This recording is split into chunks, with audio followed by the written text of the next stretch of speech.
extremely loose. He's managed to hold on and they get He missed the complete. He's crazy stuff. stuff. Freitas is on the grass on the infield floor. He slides through. He tags Richard Eck.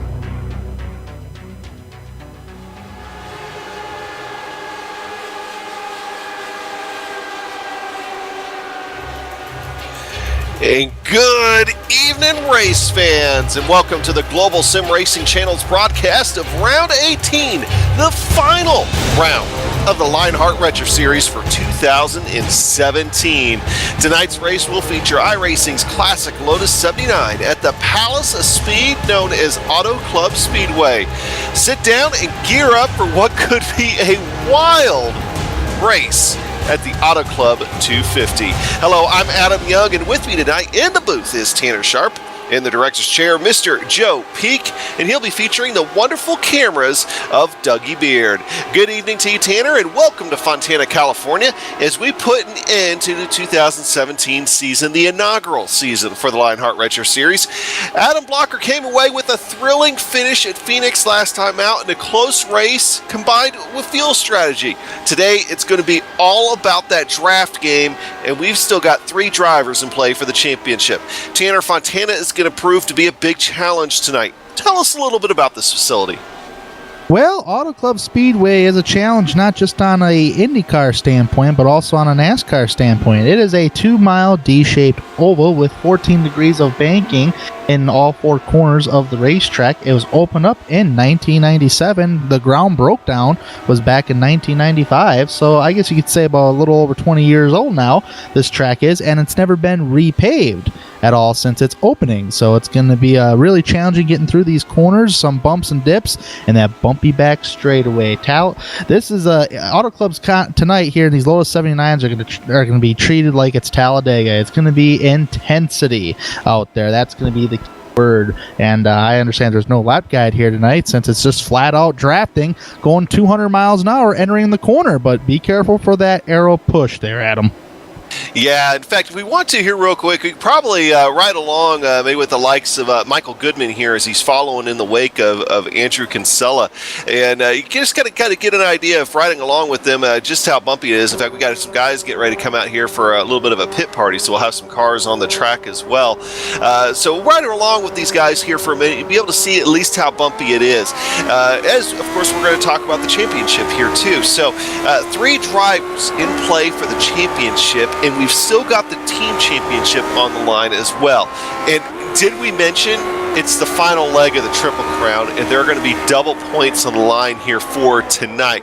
So, I guess we'll go ahead and talk about the Drivers' Championship here first real quick. I'll just skip down into my notes. And for all the marbles here for tonight, we've got double points on the line. Without those bonus points, Jake Wright just needs to finish 23rd or better here for tonight. So he's got to have some help. Even though bonus points will change things, Ryan Otis, he's going to need some help with Jason Galvin also needing a lot of help. In fact, I think he has to hope for just an absolutely huge field wiping out wreck early and him being able to survive that. So that'll be something we'll keep an eye on tonight. Also, another thing to keep an eye on, I mean, we got the championship, but also look at that 4th place battle there, Tanner, between Travis Jagerliner and Dustin Wardlow. There's only a handful of points separating those two, so there's a lot of spots on the line here for tonight. In fact, even going back in the standings beyond this graphic, going back from 9th through 15th, guess what? All that is in play here for tonight. So before we talk about the team championship, Tanner, let's go ahead and talk about the event details here for tonight. Go ahead and tell us a little bit about that. All right, this is the final round of the Lionheart Retro Series of the Lotus 79, and it's been a great season. They'll conclude here at Auto Club. 125 laps they're going to take around this D-shaped oval of 250 miles. 2 pit stops approximately tonight because it's 48 to 50 laps. The incident cap times 8, which means if you make a car contact with another car, hit the grass area, or hit the wall, it can either come out to a times 2 or a times 4 on your incident record, and if it reaches up to a times 8, then that means you get 3 championship points taken away from you. Times 12, which means a disqualification, and 5 championship points taken away from you. There's no fast repairs whatsoever in this series. Points, double points tonight, and they're not just for the championship, but there's other spots in the championship series up for grabs. And one other note I do have to add into this is that during green flag racing tonight, you cannot pass your position below the apron of the racetrack according to my notes of what I am reading. Yeah, the one exception to that rule is going to be coming to the flag on the last lap. That'll be when you're able to use that apron. I mean, just look at that mass of cars out there, and that's the kind of racing that we're going to be expecting to see here for tonight. Take everything that you know about stock car restrictor plate racing and go ahead and throw it in these Lotus 79s here for tonight, and that's going to be pretty much the story I think that you're going to find. So it's going to be pretty exciting and a great way to round out the championship. Okay, so also that team championship that we were talking about, another championship on the line here for this evening, and I think looking at some of the numbers and how they formulate the team standings, I think that we've still got all 3 top positions here in play as well as that. Although the AGR Motorsports group there with Jason Galvin and Travis Jagerliner, they do need quite a bit of help, but that's a pretty close race even right there, isn't it, Tanner? Yeah, absolutely. Really close late racing indeed. As actually, I'm seeing a couple guys going all throughout the bumps here tonight. But man, this is going to be a wild race, man. It's going to be like watching Daytona and Talladega, except you're watching a Lotus 79 at an auto club with all this drafting going on. Who's going to get the aero push? You know, there's a lot of unknowns in this race, believe it or not. And it's going to be a thrilling ride. And who would have thought seeing a Lotus 79 on an oval track, and it really works. It does, and we see some fantastic oval races going on as I guess the pre-big one going on the backstretch right now. All right, so hey, and of course we talked about the team championships. We also need to mention that the series does issue bonus points for winning the pole, leading a lap, leading the most laps, running an incident-free race, and of course that can change the championship scheme here for tonight. Now, Tanner, Adam Blocker is just continuing to grab headlines here in this season. I mean, he joined about halfway through. He's been a factor ever since. I'm sure he's going to be a factor here for tonight and could play a role even in the championship. But what does Jake Wright need to do to close this thing out? What does Ryan Otis need to do to steal it away? What are going to be your headlines here for tonight? Well, I got a couple headlines, and actually I didn't even get a chance to write them all down, but I do have in my head as well. One of them is going to be the championship. If you're Jake Wright, you're going to want to know where Ryan Otis is. Ryan Otis is going to be the main guy that you're going to watch for tonight to see where he is on the track to contend for that championship. And also have patience. The key thing whenever you're driving at Daytona, Talladega, Lotus 79 Auto Club is patience. You got to have patience at these drafting races. Ryan Otis, same scenario to Jake Wright. You got to know where he is on the track and understand where he is, and maybe follow the same strategy he is so you can keep tabs with him to gun down for that championship. Other drivers, it's a little bit tighter for, I believe, 3rd and 4th. But what about Adam Blocker? You mentioned Adam Blocker, and I'm going to give you a little bit of a statistical information here, Adam. Ever since he entered this series, all right, he has 9 starts. 2 of those starts were outside the top 5.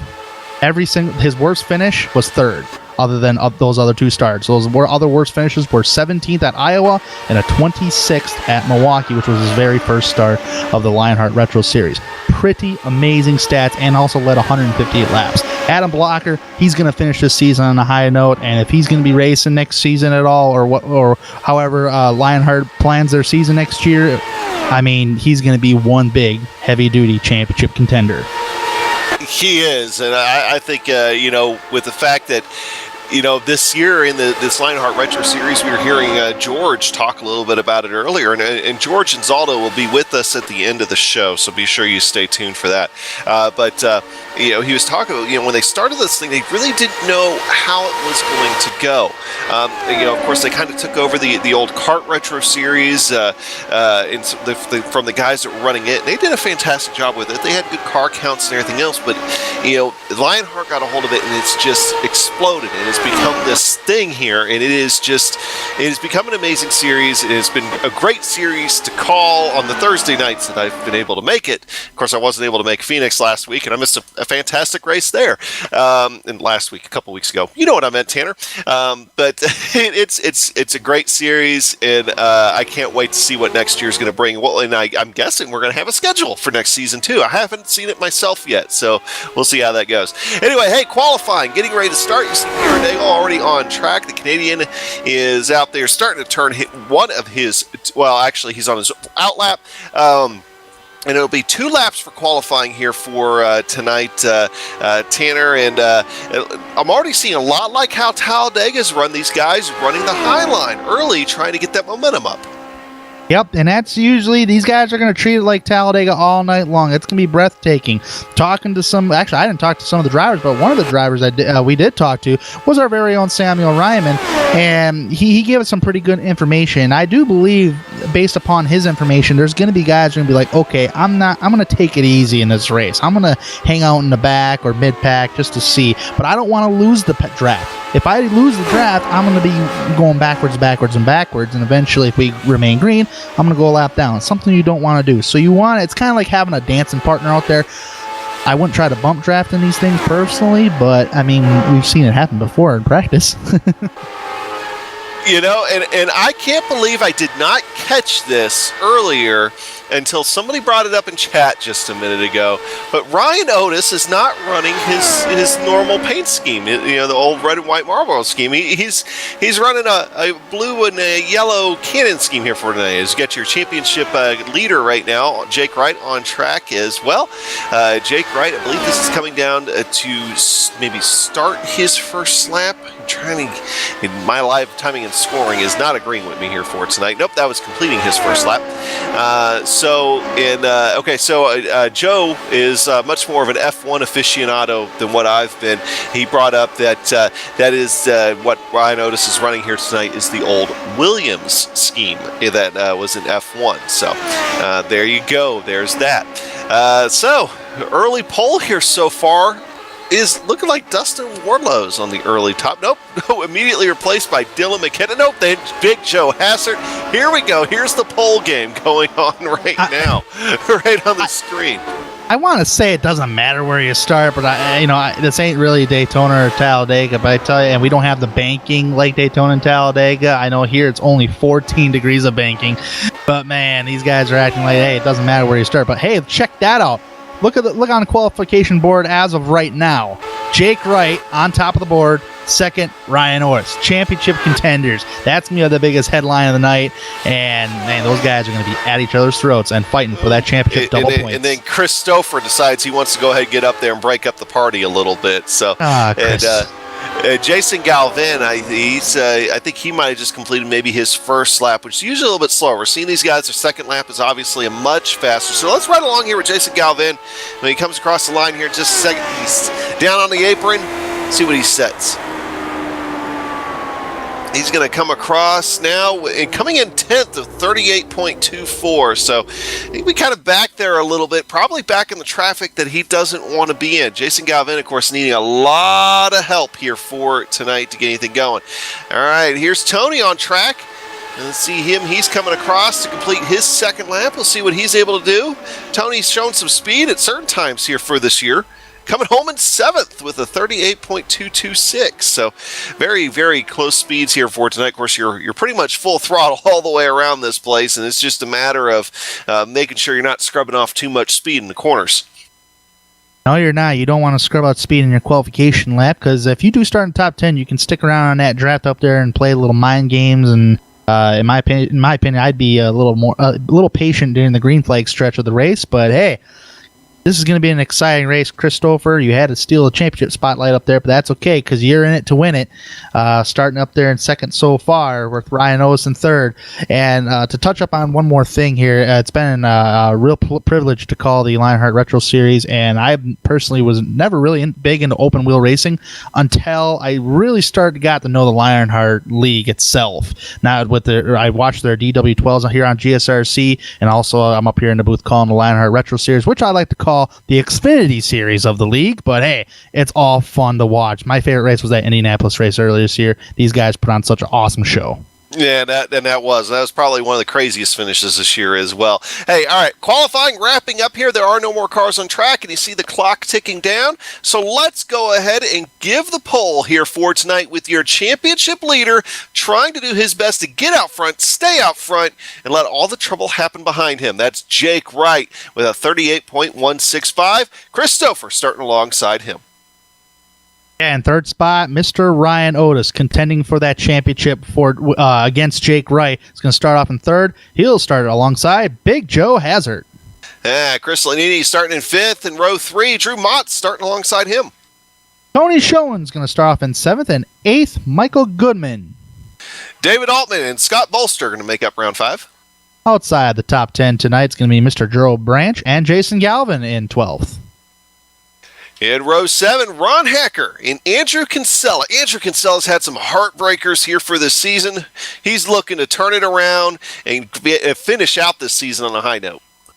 Yeah, and a little further back, we're used to seeing him up towards the front. That's Dustin Wardlaw on the Dwar's Candy Machine. He's going to start 15th tonight. And Adam Blocker, who's been on a hot streak in this series, he's going to roll off 16th.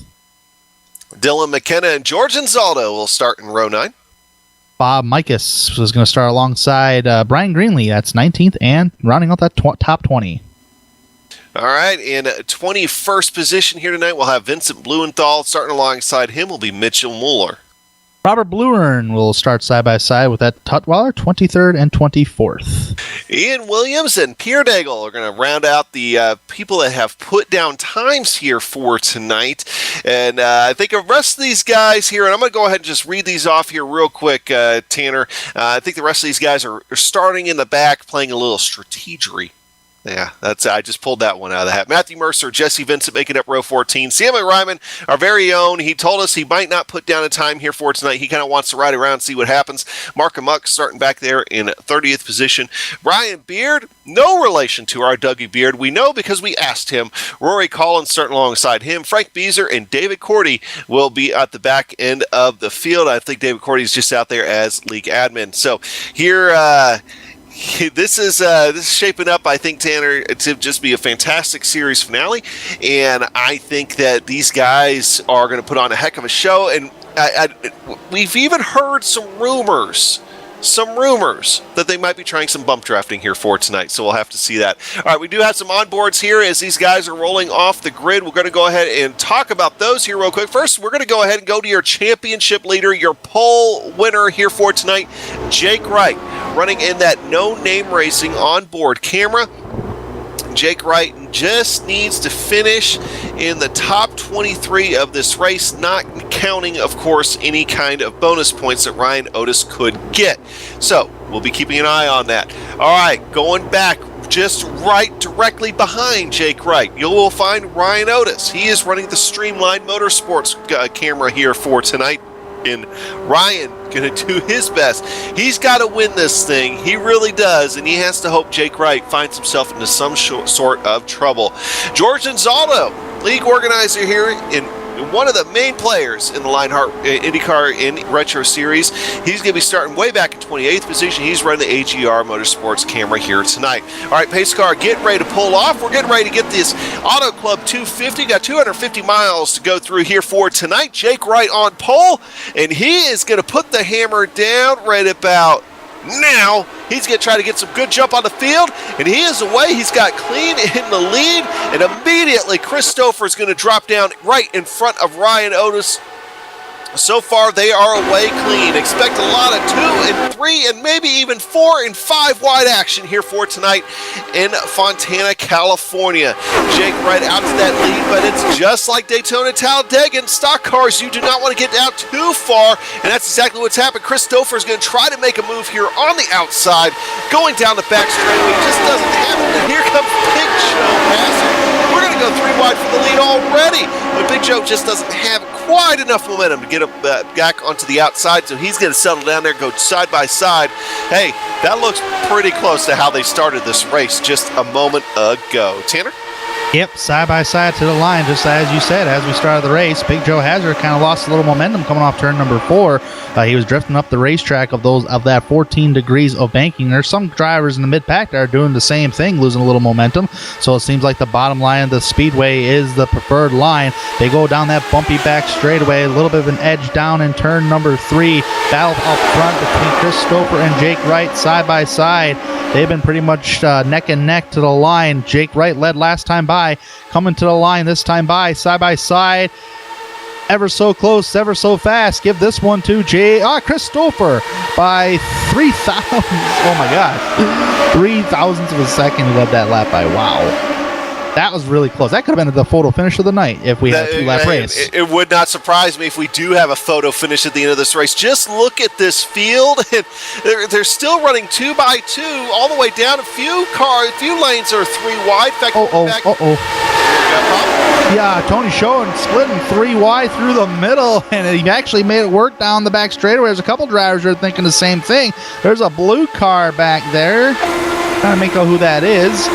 A little bit behind is showing. A lot of these guys kind of looking towards the middle to see what they can do in the early stages of this race.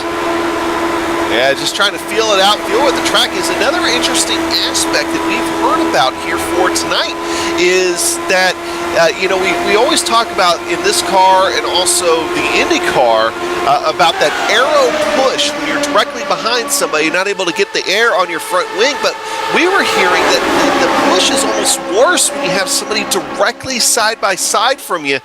So the more that these guys decide they want to go 3 and in some cases 4 wide, I think the more you're inviting trouble in more ways than what you would typically think, because you'll start to see cars drift up to each other because of an arrow wash type of situation. So that's going to be something to watch out here for tonight as well. Look at those guys just fan out on this wide track. Oh, man, look at Micah slicing and dicing. Clowns to the left of me, jokers to my right. I'm in the middle. I'm going forward, utilizing that draft. Guys are just all over the place on the track. It's really fun to watch. It's almost like watching some 4-wide deals that they do on dirt, but open wheel. Oh, someone got really loose in the middle there, up there towards the front. Who was that? That was Drew Motz. Actually got a little wiggly coming off the exit of turn number 4. And once again, Chris Stouffer coming away with the lead here on this last lap. I think this might set a record, Tanner, for the most lead changes ever in a Lionheart IndyCar, a Lionheart Retro Series race, and maybe even a Lionheart IndyCar race at some point. Maybe just for the Lionheart Series as a whole. We'll have to see how that all shakes out by the end of the night. But so far, it just doesn't seem like any line is able to get any kind of momentum, and I think that's creating kind of a logjam once you get past that front 2 rows. Kind of seeing some movers, though. As you say that, I am seeing some movers. How about Joe Branch in the 28 machine from 11th to 7th so far? Right now he's on the bottom side of the racetrack. I was getting passed by 2 guys on the outside road there, but there's some guys getting arrow push. Another driver that's big time on the move, Bob Mikus. 19th to 9th, gained 10 spots since the start of the race, and we're only 6 laps completed, going to be 7 laps completed at the line.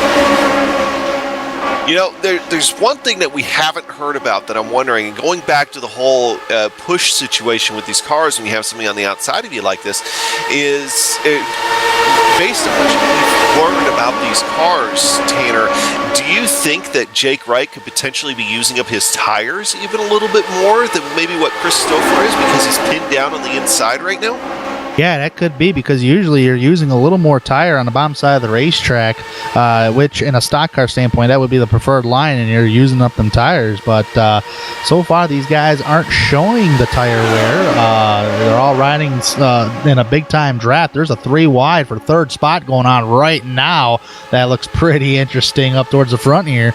But I would say if there is some tires, I don't know. I mean, they'd be pushing drastically up the racetrack, but with about 9 laps in so far, it's definitely not showing it. Ooh, as we said, see Ryan Otis drift up about a half a lane, and I don't think that Joe Hassert knew he was there quite yet, but thankfully Joe Hassert also drifted up himself. The odd man out there very well could have been the guy on the outside of that low, Dustin Wardlow, and Dustin Wardlow is starting to show a little bit of speed, but so is Jake Wright. Galvin up the hill. Yeah, I was talking about Jake Wright maybe clearing Chris Stouffer here. To see Jason Galvin. Yeah, you're right, Tanner. He really decided he wanted to drift up, and he's going to try to fall back in line.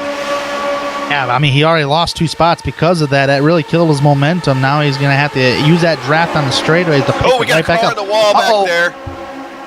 Trying to get up to see who that is. And that is Brian Greenlee. And he rode that wall for a good way around, and he is now off the pace. We'll have to see if he ends up with any kind of actual damage here. We're going to pull up the GSRC replay, take a look at what happened. Our director, Joe Peak, is on it, and we're just going to go ahead. We're just going to go ahead and keep two tires on the asphalt, put 2 up on the wall. We'll see if that's a faster way around. And fortunately for Brian, I don't think it was here on this go-around. Yeah, and the bad part is he lost the draft, so he's not going to be as fast as everybody else. As of right now, he's going 182 miles an hour, 180 right now, 179 and lowering in the corners of the racetrack, and he'll pick that back up about 189 miles an hour compared to the race leader's 195. That's huge. I mean, that's a lot of time on the racetrack.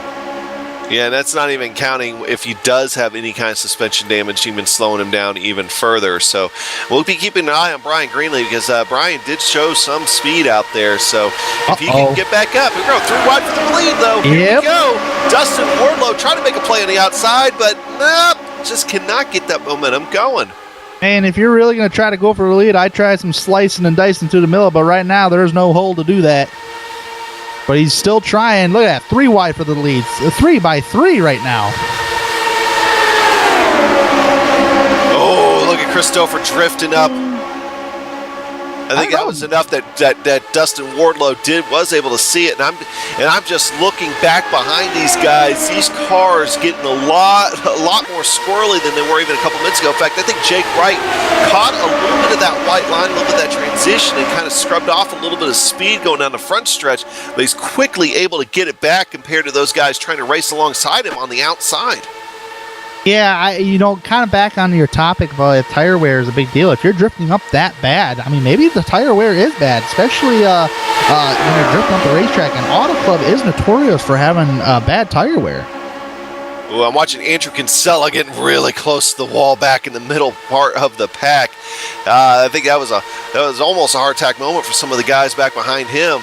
But he's able to get it back in line. We're still 3 wide for the race lead. 3 wide for second. Joe Hassard almost drifts back up. I think that's Bob Mikas on the outside of him. Probably they're going able 4 to get wide. that sorted out. Oh, that 17 machine, that is Bob Mikas. Might want to go, he thought about 4 wide. Now he's stuck in the higher line of the track. Here comes the number 3 of Ian Adams. Guess where Ian Adams started? 25th, and he's cracked the top 10. He's already up in the 7th spot, fighting for more position across the line. Got some players moving up through the field. I guess it doesn't really matter where you start here. It really doesn't, especially in the middle part. It just seems like at the top of the field, once you get that clean air on your nose, you really can't do anything. It's actually slowing you down a little bit. Whereas most tracks, you'd want that clean air. Here, you really, really want that draft. Hey, NASCAR, take a look at this. This is the draft package we want. Yeah, I absolutely agree. I'm not lying about that. We'll just get 40 Lotus 79s, put the likes of Jimmy Johnson and all those guys in there, and let's set them loose. Because right now we're 3 wide for the first 2 rows. That almost looked like a start in Indianapolis right there coming across the line that time. And Joe Peak's making a point that he's not sure 40 Lotus 79s ever actually existed. So that's a very good point. But it doesn't mean it can't happen. We can make some. Just give me the money. We'll be okay. One thing I'm a little leery about these drivers utilizing a little bit of a side draft, how much air is moving around these Lotus 79s is that the side draft, you don't want to collect the net code. That's happened before here in the Lionheart Retro Series. Net code is you accidentally hit a car even though on screen you didn't actually touch him. But so far, I tell you what, Dustin Wardlow is the big guy right there up towards the front.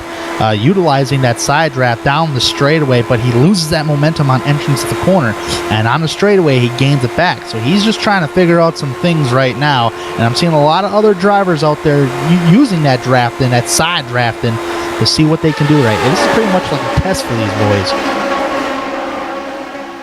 That is for sure. And Ian Adams right now just following right in the wake of Big Joe Hassard and getting himself pulled up even further. Welcome to the top.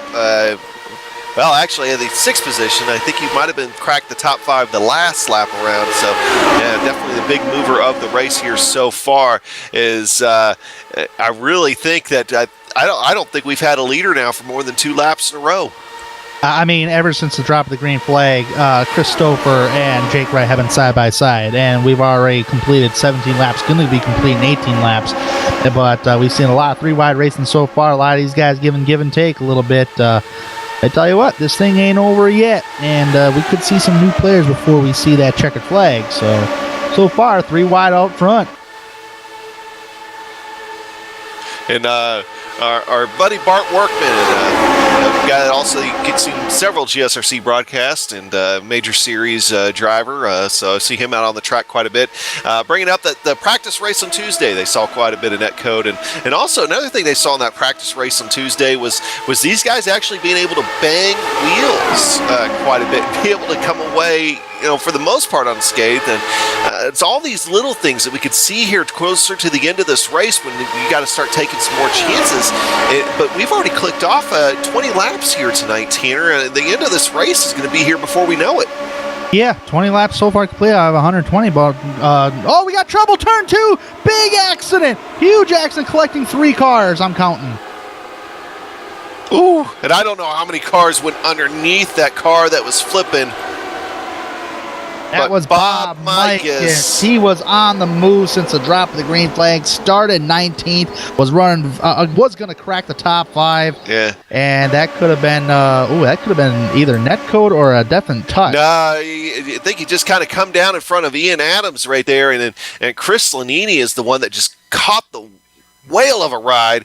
You see Bob Mikus goes turned around. Chris Lanini catches him and just launches him up into the catch fence, and rumble, tumble, fumble going down the back straightaway for Chris Lanini, and his race is done. Bob Mikus' race is done, although Bob Mikus, I think he was able to get that car actually back to nope, he actually gave up and took a tow to get back to the pit lane, but he tried. We're right on board here with Chris Lanini, and you're going to see the contact happen right in front of him. Bob Mikus is going to come back up, and nowhere for him to go. He is up in the wall, and just crazy ride. One of those earth sky type of situations in a ride here at iRacing. Could we get an onboard of Frank Beezer? I think I got something for you here. I've been kind of zoning through as you were talking there, Adam. Frank Beezer avoiding Chris Lanini. There's also more spinning coming off turn number 2. Contact between Mitchell Muller and Ed Tutwiler. Here's Frank right here. Now, he's way in the back of the pack right now, and the accident's going to happen way up ahead. But I tell you what, he's going to go right underneath Lanini as he's in the air. Here we go.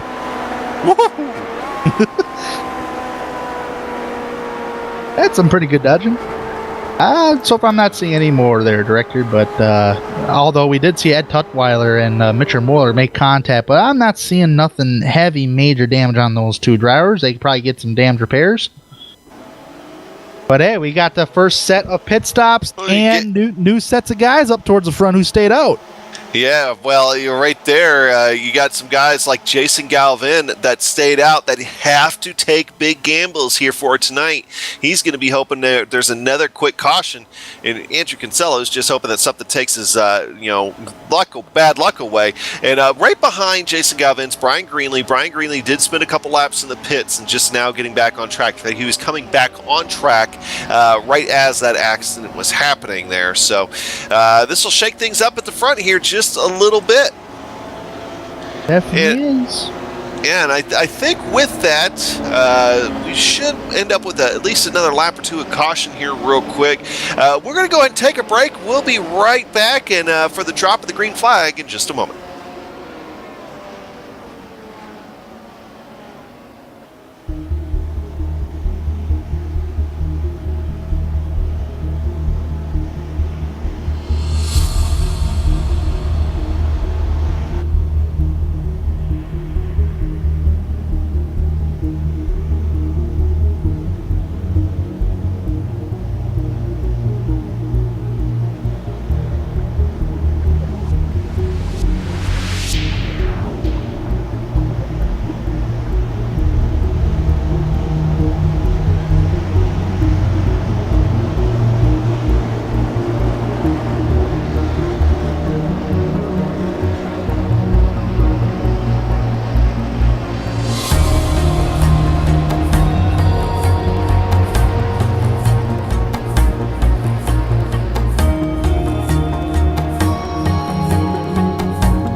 All right, we're getting ready to come back to green flag racing here. Andrew Kinsella in lead. Jason Galvin's going to be starting just behind him.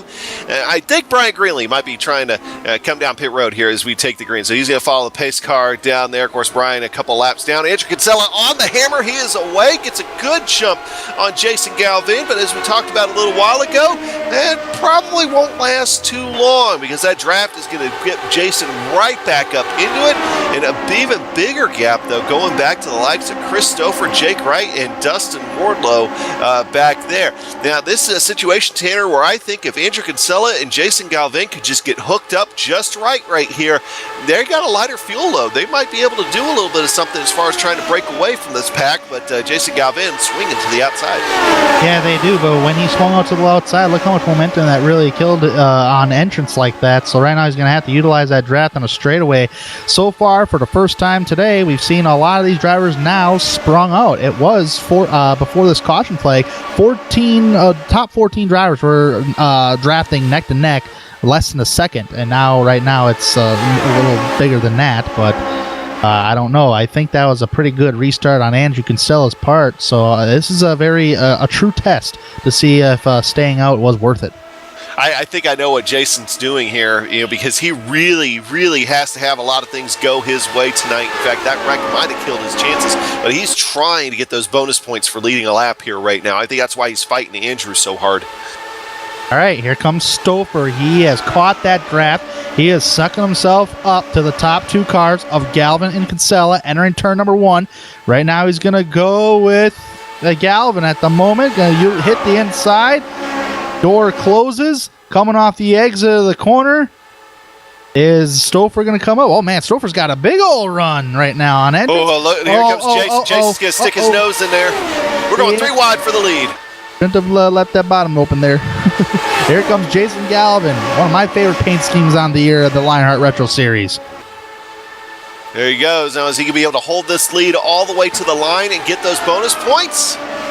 Ooh, I think he got it. It was close, though. 12 thousandths of a second was the difference there, going back to between Galvin and Andrew Kinsella. So very, very close race there, coming down to the line.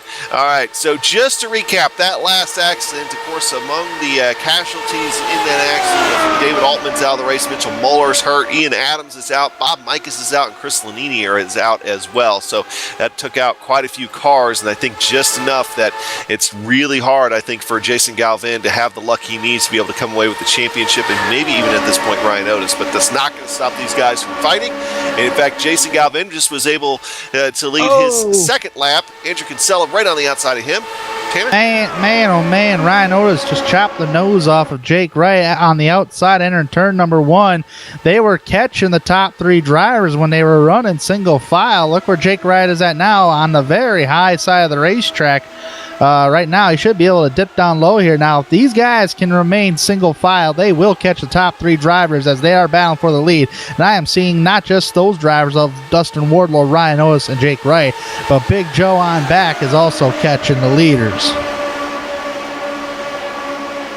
And what you're seeing now is, with these leaders not able to break away from each other, is creating that logjam, and all of a sudden you're starting to see the pack develop once again back behind these guys, is now going back all the way to about 12th position, is now one single pack, and the pack just behind those guys is starting to catch up as well. So we'll be back to the more 3 wide and 2 wide racing here before too long, I think, Tanner.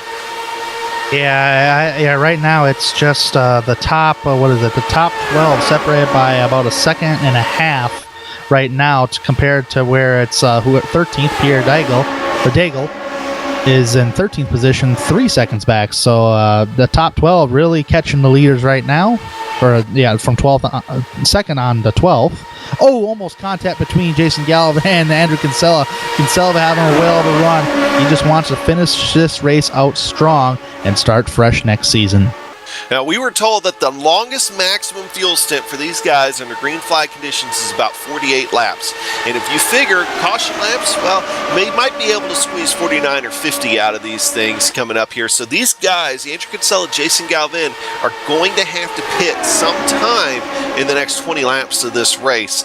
And that's going to be something to watch out for. What they're hoping for is a caution to happen sometime close to that end of that fuel stint where these guys back behind them need to come in as well to get back on the strategies. Andrew Kinsella gets a little squirrely. He almost gets down into the side of Jason Galvin. That was really close. You see a couple of guys back behind him start to check up. Checking up just a little bit, and I'm just curious when these guys are going to hit pit road at the moment. Kinsella and Galvin are the two drivers that have to hit pit road, but here comes Ryan Otis. Ryan Otis back up towards the front. Where did Jake Wright go? He was running up the top 5. He's backed up to 7th now. 7th position. Yep, but that's all Jake has to do is just see Ryan Otis, and his championship is assured at this point. So I wouldn't look for Jake Wright to be pushing too hard, at least until it's completely locked up for him. Yeah, and right now, if I was Jake Wright, I'd be a little leery right now because netcode can happen at any time. But I tell you what, the leaders are side drafting pretty hard as well. I'd say the safest part of the pack is going to be out front. Oh, who's that jumped up there? That was Christopher, jumped really high above the racetrack here. Here comes Ryan Otis, who actually hit the apron and got a little loose, but no harm, no foul. And is that Wardlow going to go onto the outside? That certainly is. That's Dustin Wardlow taking a look. And he's getting back into it here.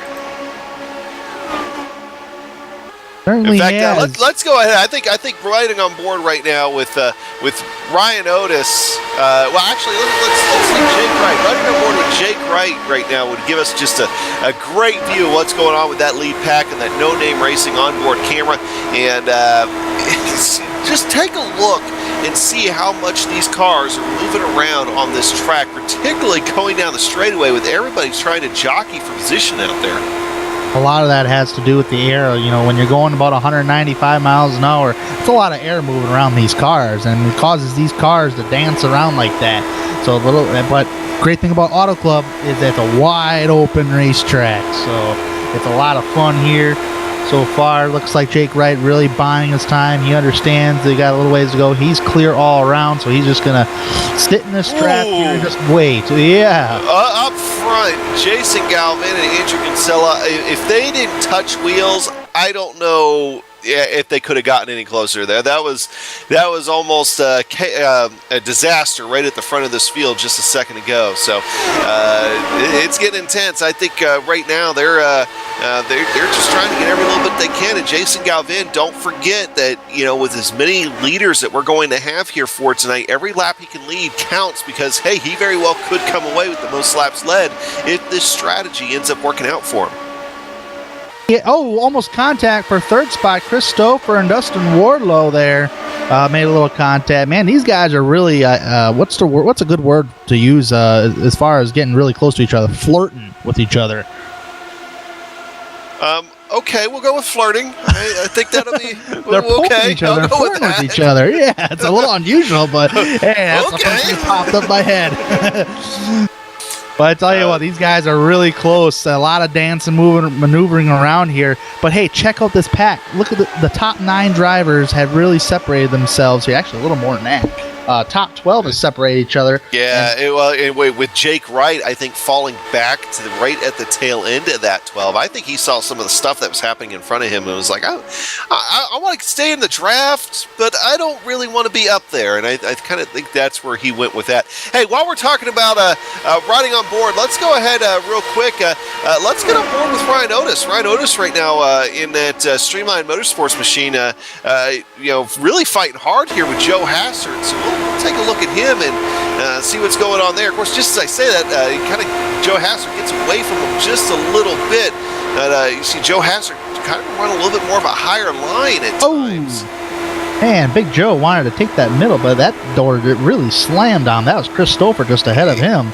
Yeah, and you can see right there while you're riding on board with Ryan Otis just how much that momentum cost him, and he was able to close that gap. In fact, he's going to take a look here going to the inside of 3. That's going to force Big Joe Hassard to the outside. We'll see if Ryan Otis is going to be able to complete the pass, but that momentum is just there on the outside, or at least in that line for Big Joe Hassard. And He's going to be able to get him at least at the line here. And don't look now, Tony Schoen's up here. He's going to make himself known in that orange machine on the outside of Ryan Otis. So Ryan Otis up there in the thick of it, but he has to do everything he can, including winning the race, to try to come away with the championship here for tonight, while Jake Wright doing what he needs to do and just kind of riding in the back of this lead pack right now.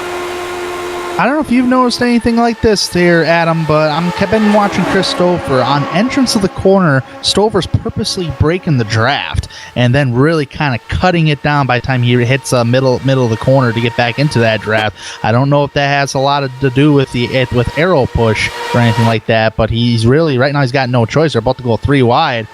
But that's something I was really watching Chris Stover. He was just breaking that draft on entrance of corner. Well, I will say this. I hope these guys practice some green flag pit entries, because we're only a couple laps away from Andrew Kinsella and Jason Galvin having to come down pit road, as Andrew Kinsella and Dustin Wardlow there on the outside get a little close. Not too close, but a little close. And I mean, very well, we could see some interesting scenarios start to play out here if these guys do in fact end up having to make green flag pit stops. Right now, this lead pack here is about 12 cars. You've got to go a little bit ways back. You got a pack of 4 cars, then another pack of about 5 or 6 cars, and eventually you find yourself at the end of the 27 cars that are still running on the racetrack right now. So these guys are going at it pretty hard here tonight. As once again, Jason Galvin able to get up and actually clear Andrew Kinsella. We're looking back now to the likes of Drew Motz, Mark Amuck's back there, Robert Bluin's back there. Look at Brian Beard. Hey, since we're back here, let's go ahead and check in on Samuel Ryman, see where Sam's at. I think Sam is Sam's doing exactly what he told us he might do. He's really riding in the back of this field. We'll talk to Sam if we end up with another caution here in a little bit, and kind of see what his strategy is. Of course, Sam had a good run in the middle part of the season, really started to make a march in the points, and a lot of what he's doing being in the back here tonight's pretty much a strategic move. So we'll be keeping an eye on him over the course of the remaining part of the race. Right now, though, Jason Galvin able to get out there, take sole possession of the lead. Just as I say that, here comes Andrew Kinsella and get him a good run trying to go into turn 1, and they're going to start thinking about maybe trying to go 3 wide for second, but Tony Schoen backs out of that and doesn't want any, Christopher backs out of that and doesn't want any part of that. They're both driving orange cars here for tonight. And our director Joe Peak making the note that it's interesting that the front pack is the biggest one. And Tanner, what do you think is the reason for that here? I think the more cars, the more cars that are in a draft, the better. And I think this has the most cars all in one pack, and they've really caught, because remember that last restart, everybody was so fanned out. All of a sudden, drivers kept the more drivers they kept getting together, the more they started picking off at them leaders, and there you go. You got all these guys in the big draft. It's kind of like on a NASCAR standpoint. You get more drivers to work with you, the faster you'll go. And these guys have top-notched about 195 to 198 miles an hour compared to other drivers who was actually in the back of the pack here. Like Adam Blocker is actually leading the pack. Actually, that's only a 2-car draft between those two, and they're not catching the leaders. And that's how about this small pack of Michael Goodman on back? It's Michael Goodman, Jordan Zolda, Pierre Daigle, and Drew Motz. I mean, it's a smaller pack of cars, but they're just not as fast as the bigger pack. Well, and I think another big part of that too, Tanner, is the restarts. We really saw who was kind of sleeping a little bit on the restart, who couldn't get a good run at it, and it really kind of amplified as the run went along. So if we end up with a late race restart with, say, about 10, 15 laps away, that could pay huge dividends. Restarts can mean everything toward the tail end of this race. We're going to stay here on the leaders here for the next little bit, because we are expecting Jason Galvin and Andrew Kinsella to have to make a green flag pit stop here before too long. That whole fuel thing, they kind of need gas to make these things run. Contact, car going into the wall. That back there, he's losing momentum. That was Jesse Vincent. Great save by Jesse. Yeah, he kept it out of the wall, but man, he lost a lot of momentum. Watch what happens here. I apologize. I went to panic mode right there. Oh no, you were fine. And I'm only in the booth. Making a terrible joke. Oh man, I mean, just think how excited I got. Just think how excited he got. Well, but he was able to latch on, so he did not lose the draft. He's still back there and can't get those spots back, but he's definitely at the tail end. And Jake Wright also backed out of it, I think, also to kind of stay in the back. Jake Wright very much intentionally staying at the back of that lead pack right now. All right, so Andrew Kinsella, Jason Galvin still back up front as well. These guys we're at lap 47 now. We're coming to lap 48. We did have a couple of yellow flag laps in there, so these guys should be able to go just a touch longer than the 48 laps I think is for the max fuel stint. And now we're getting ready to see just how well. Oh no! Contact Kinsella and Galvin, man! Oh Lord! Wow. That was.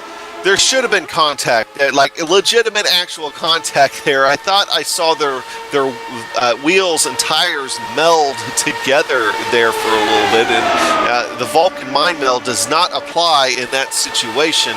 That was almost a disaster for that entire 12-car pack right there. But to definitely tell that these guys are really pushing it here right now, trying to get every little inch they can before those top two have to make green flag pit stops here any moment now, and that could shake things up. Thank goodness we don't. iRacing doesn't have tire smoke or tire rubs. Excuse me. Well, if they did, we'd be seeing a cloud of smoke from something out there, and probably car Even parts. Down tire, yeah, car parts, tire smoking, sheet metal dragging. And heck, we're still racing. There's Dustin Warlow. He's going to try to make it 3 wide for the lead, but Andrew Kinsella looks like he's going to try to defend that a little bit. That's going to open up Jason Galvin. And if Jason Galvin's going to stay out one more lap, they're coming down to lap 50 right here. We're riding on that Streamline Motorsports machine right now. If Ryan Otis, who is right behind Jason Galvin, and we're going to go 3 wide, these guys might have to make green flag pit stops when they're in the middle of running 3 wide.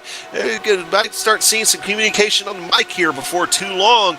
If I had my guesses, your top 2 need to make green flag pit stops that everybody else does not. Everybody else came in under the first caution earlier on, and it came in at such a point that it's still a 2-stop race for them. They only have to come in one more time, we believe, to finish out this race from the instructions, from the intel that we've been given by there. And there it is, Andrew Kinsella letting the field know he is coming in this time by. Well, Jason Galvin also. Jason Galvin saying he's not coming in this time, but next time. But he might want to. He's got a big gap right there and has plenty of room to come in. Everybody's giving Andrew Kinsella plenty of room. We're going to see these guys. We're going to see Andrew Kinsella here dive in. Said Joe Hassert right behind him. Joe Hassert has to take evasive action. Get down to 55 miles an hour. That's a tough thing to do. And I was about to say, don't beat yourself on pit road, otherwise your race is done. Kinsella on pit road, 55 miles an hour. He's going to take 4 tires and fill that thing up with fuel. I think another driver's hitting pit road. Is that Beezer? Yeah, Beezer's coming down. Jason Galvin, though, is getting ready to come down as well. As you see, Andrew Kinsella hit his pit marker. Everybody's giving Jason Galvin plenty of room here. See if he's able to hit his marks. He is down on the binders hard and gets it wound up to that 55 mile an hour pit speed here for tonight. Now remember, on these Lotus 79 old cars, there are no pit limiters on these things. They have to make sure that they manage their pit speed as they're coming down that long pit lane here at Auto Club Speedway. All right, Andrew Kinsella, you see him back on track. We were told that these guys will lose about a lap in 6. Andrew Kinsella, possibly a speeding penalty. Andrew Kinsella is going to be coming back down pit road. His season of bad luck continues. Yeah, not looking good for that Budweiser machine. I'm going to look back to see where exactly he was speeding. see that there's Jason Galvin going by the inside leader. What I was saying there is that these guys are losing about a lap in 6 seconds under green flag pit stop conditions, and it looks like maybe closer to a lap in just a handful of seconds as Jason Galvin just going to be right back to where he needs to be, or doesn't need to be able to catch that lead draft. So he's going to lose that lead draft, possibly fall back into the clutches of that second pack. So he's going to be hoping that these guys all have to cycle around for pit stops here in a little bit. So now what does that do up front? Well, hey, that's going to give the likes of Ryan Otis a little something to play with here. Dustin Wardlow up there is, I thought I just saw Dylan McKenna get a little bit loose on the exit too. Yeah, these guys are really getting racy up towards the front, but just a top on the Andrew Kinsella. He sped like right at the last second, which they busted him for. So he got really aggressive on exit of the pit road. But that's something you don't want to do, is beat yourself on the road. But up towards the front, the Dwarfs Candy Machine of Dustin Wardlow. Ryan O's sitting comfortably in second. And there's Dylan McKenna riding comfortably in the top 5. Good showing for McKenna. Well, these guys, so now that's about, what, a 10-car pack that we've got up front. So we'll be keeping a close eye on that, especially now that these guys are getting after it and trying to stay after it. Now, at some point, we lost George Zaldo here. So not sure what happened to him. Trying to find out for everybody real quick. Looks like he just dropped. So. Yep. Our George Ansaldo, our league organizer, seems like he's unfortunately going to be out of this race, at least any kind of competitive aspect of it here. So he did have himself a good run going, but now back up front, we're back 2 wide between Dustin Wardlow, and now we're going to go with Chris Stouffer up there.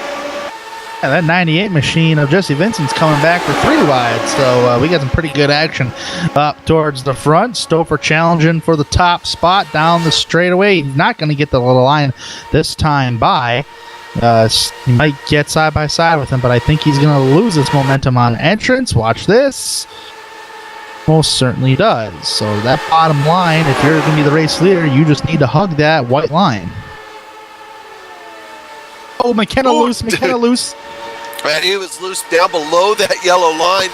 He did not gain any position at it, so it won't be a problem. In fact, I think he kind of had to chase the car down there to save it. And of course, I always talk about his car. That is my favorite painted scheme out there. I'm going to show a little bit of bias there just because that car looks so cool out there under the lights here in Fontana, California here for tonight.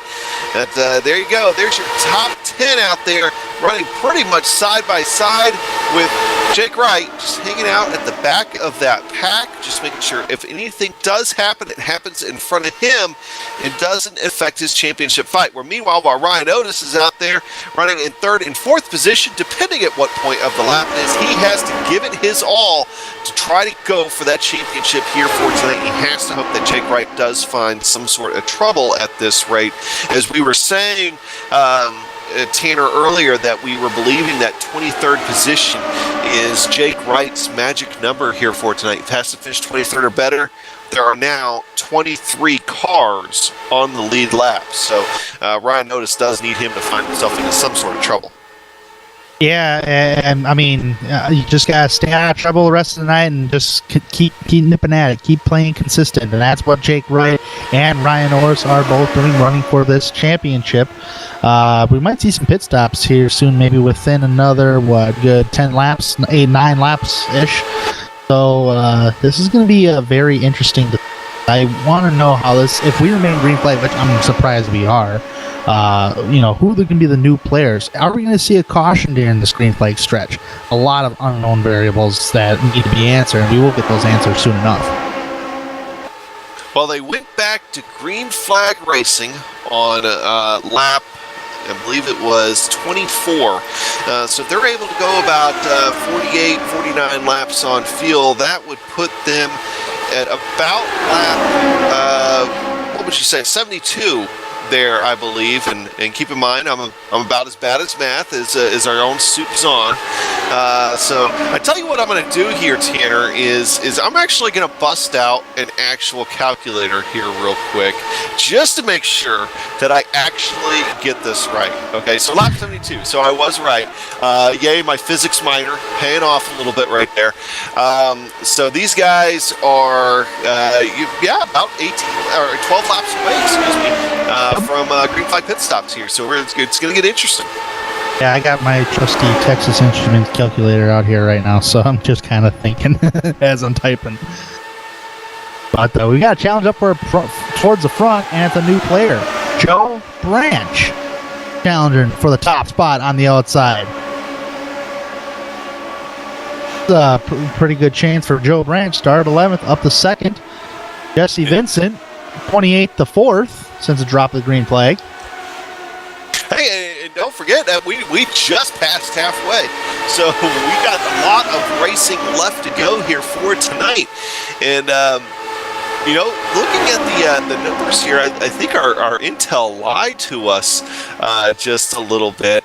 If these guys have to come in at lap 72, they'll have to come back down before the end of this race. This might be a 3-stop race here for these guys, for everybody except Jason Galvin. Yeah, you could be right about that.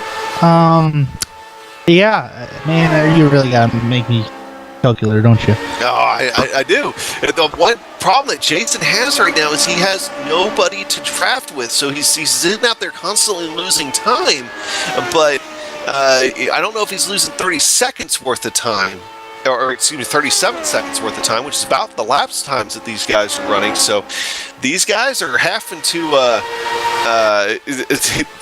Jason Galvin could be sitting pretty here by the end of this thing if it were to go green flag racing the entire rest of the way, and I think that maybe that's what he's hoping here for at this point. So don't count Jason out just yet, as we're looking up front. And another guy that we haven't talked too much out here for tonight, other than when he almost ran into trouble, Jesse Vincent out there now fighting in second, trying to go for that lead over Dustin Wardlow. Okay, if I've done this math right, if they come in on lap 72, that's 48 laps, and according to the notes, it's 48 to 50 laps approximately. So if you can make it, anything past lap 72, you should be good to go. But right now it's been about 45 laps, including caution flag. So throw about 2 laps onto that. I'd say about 43 laps on green flag conditions. You are saving some gas under a caution flag, and we could take a couple laps around a 2-mile T-shaped oval. Yeah, I mean, I would say let's see, just trying to stretch it out. Maybe you can save a little gas while you're in the draft. I mean, you just never know. I never had any experience driving a Lotus 79 in a draft at Auto Club Speedway, but heck, I mean, I know on a NASCAR standpoint, you can save gas a little bit by only going 3/4 throttle just in the draft. So maybe these guys are utilizing the draft to save a little fuel. Well, I'd have to hope so. So we'll see if your math is right. I think that they'll have to come down at least twice. You're saying once, potatoes. We'll see what happens here ultimately. I think it's going to be fun to watch, but Jason Galvin definitely the one that wants to see it go green flag racing for sure. And speaking of Jason, let's go and check in on him real quick since he is one of the championship contenders. We haven't actually had him on camera in the last few minutes. We'll do it quickly because I know things are getting a little exciting up at the front. But look who's come back on track. George Saldo.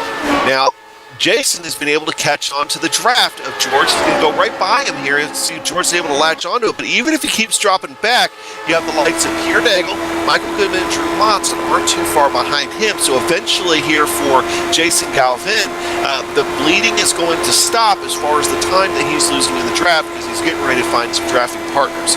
All right, so let's go back up to the front is Dustin Wardlow and Jesse Vincent continue to go side by side. He actually had Joe Branch kind of flirting a little bit, trying to go 3 wide there for just a moment. As they're starting to go 3 wide back behind them. At the Big Joe Hassett there in the middle once again. All these guys trying to do at least a little bit of something, just trying to bide their time until it's really, really go time. I think right now, the rate these guys are going, that if they're able to go green flag racing. Oh, there goes Vincent. It's back in, broke loose on him, coming out of 4. He's coming back up the track. He's going to be able to keep it out of everybody. He's able to keep it down. Woo, that was a little bit of a heart attack moment, I think, for just about that entire front part of the field right there. And I think that's going to be Jesse Vincent will be losing the draft there a little bit. So he's going to fall back. He had a good run going for him. He was able to pick it up. And you see him taking a trip through the grass. And last time I checked, they did not put lawnmower blades in the bottom of these Lotus 79s. Can Joe, you're our Formula One expert, you can confirm, right, that they did not put lawnmower blades in the bottom of these. Oh, okay, now Joe's telling me that's part of the secret of the Lotus 79. So we figured out Lotus' secret after all these years, lawnmower blades. All right, so Jesse's going to go ahead and come in, and maybe not be a bad move for them, as you're seeing the leaders right now working their way around Frank Beezer. So there is Jesse Vincent making that pit stop. You see a couple of other cars on pit road as well. Mark Muck is coming down. Let's see who else joined him down there. Vincent Blumenthal was another one. Vincent Blumenthal already back out on track. All right, so this is the window. I would assume to call some drivers down. At least we're in that window with where you can either gamble on that fuel or go a little longer and just make it to the end. Man, if I'm right. Here's Scott Bolster announcing that he's coming in. Dustin Wardlow announcing he's coming in. Here comes Ron Hacker. These guys, Michael Goodman's down pit road right now. Okay, so these guys pitting just a little bit early here. A little bit. It's right on the window. We got 54. Actually, no. Yeah, you're right. A little early, but. No, I'm right. I was looking at the wrong number. So we are on lap 72. Yeah. So these guys are coming down right on schedule. Dustin Wardlow coming down. My math is wrong. I typed 120, not 125. But we got, so this is like just outside the window. We got a bunch of cars hitting the pits right now. Wardlow, Diegel's on pit road, Bolster. We got pit road's just hammered with cars right now. We still got this lead pack coming around here with a lot of these guys trying to come down pit road. Here we go. Here we go. Hard on the brakes. Is everybody going to be able to get it woe down in time?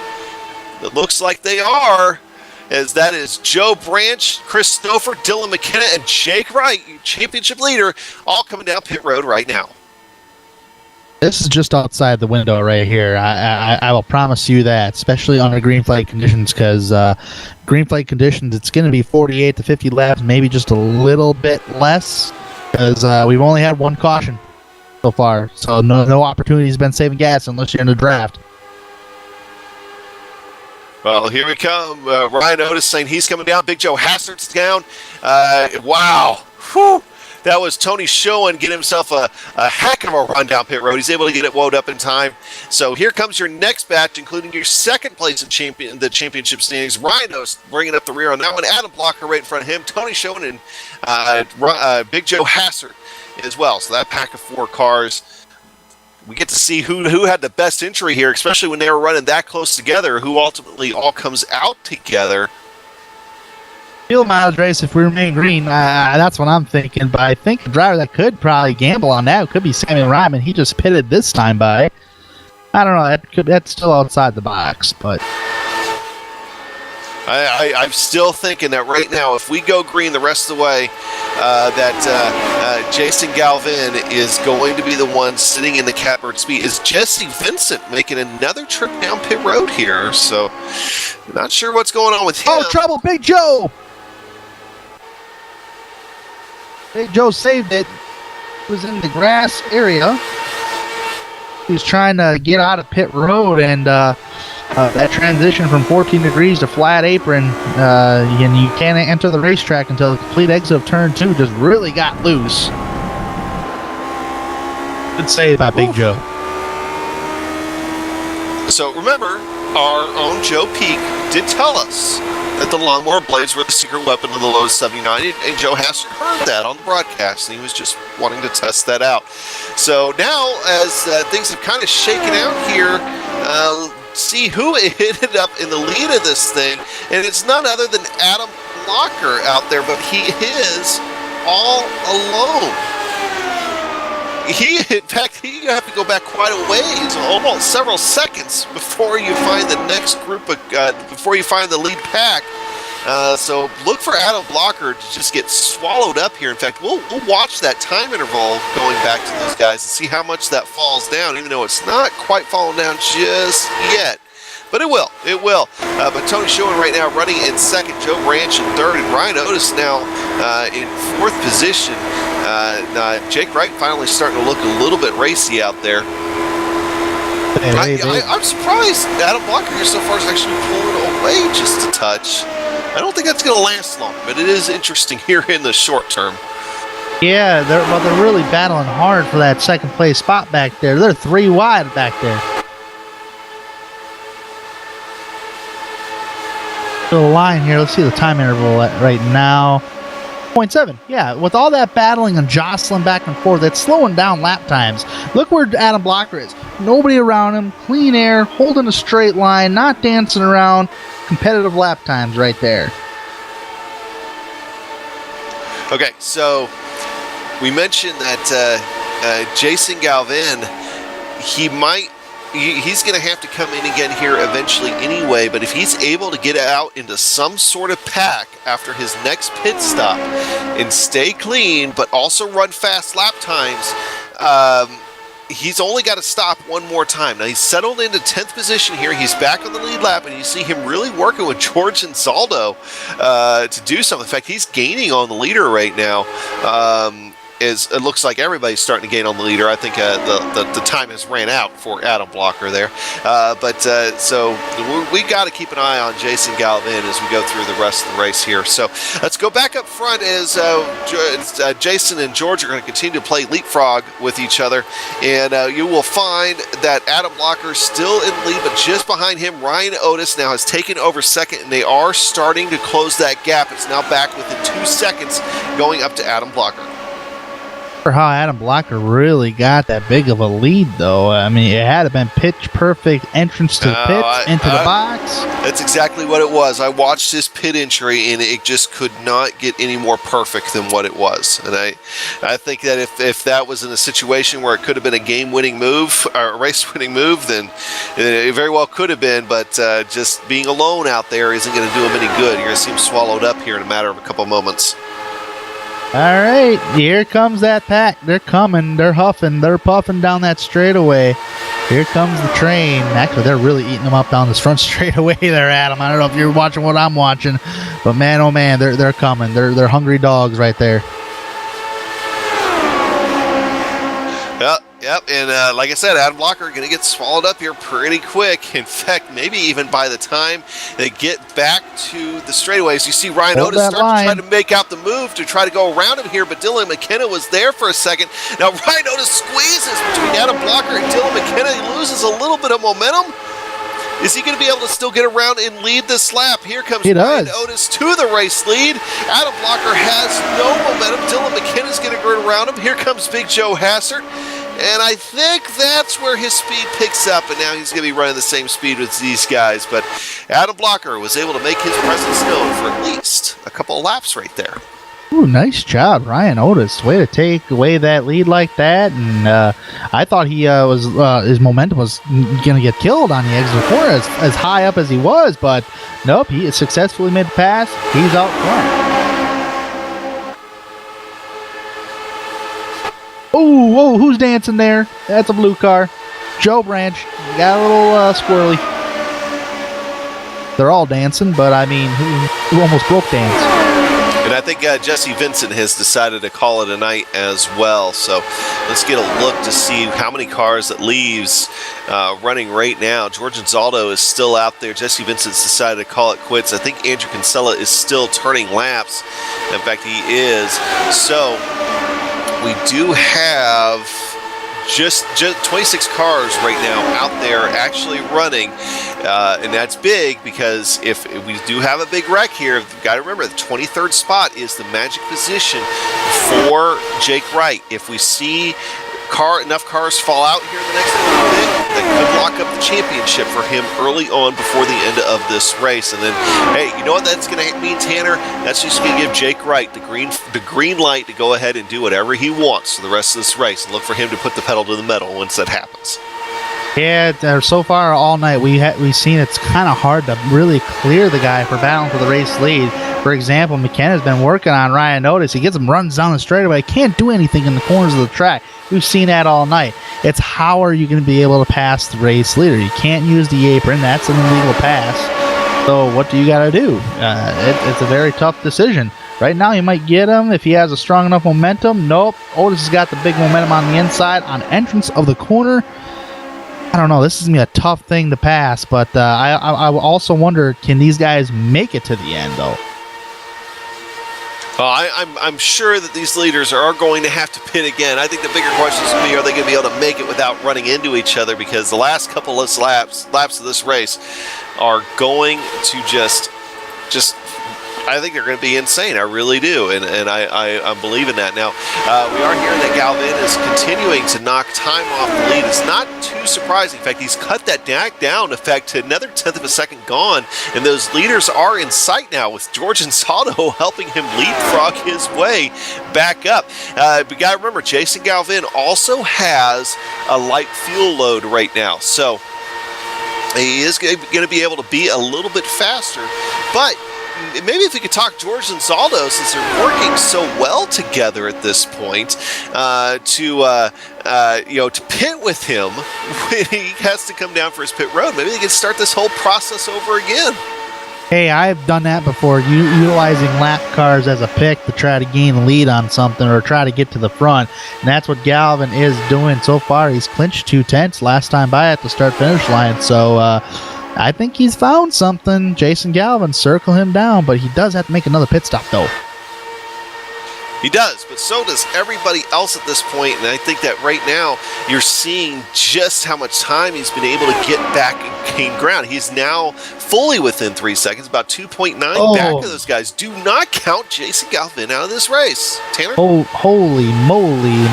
Dylan McKenna really washed up the track on Wardlow there and really had to dive down. He's squeezing through the middle. And, wow. I think Ryan Otis, if he was able to see exactly how far away Dylan McKenna was away from his right rear tire, he might have panicked a little bit right there.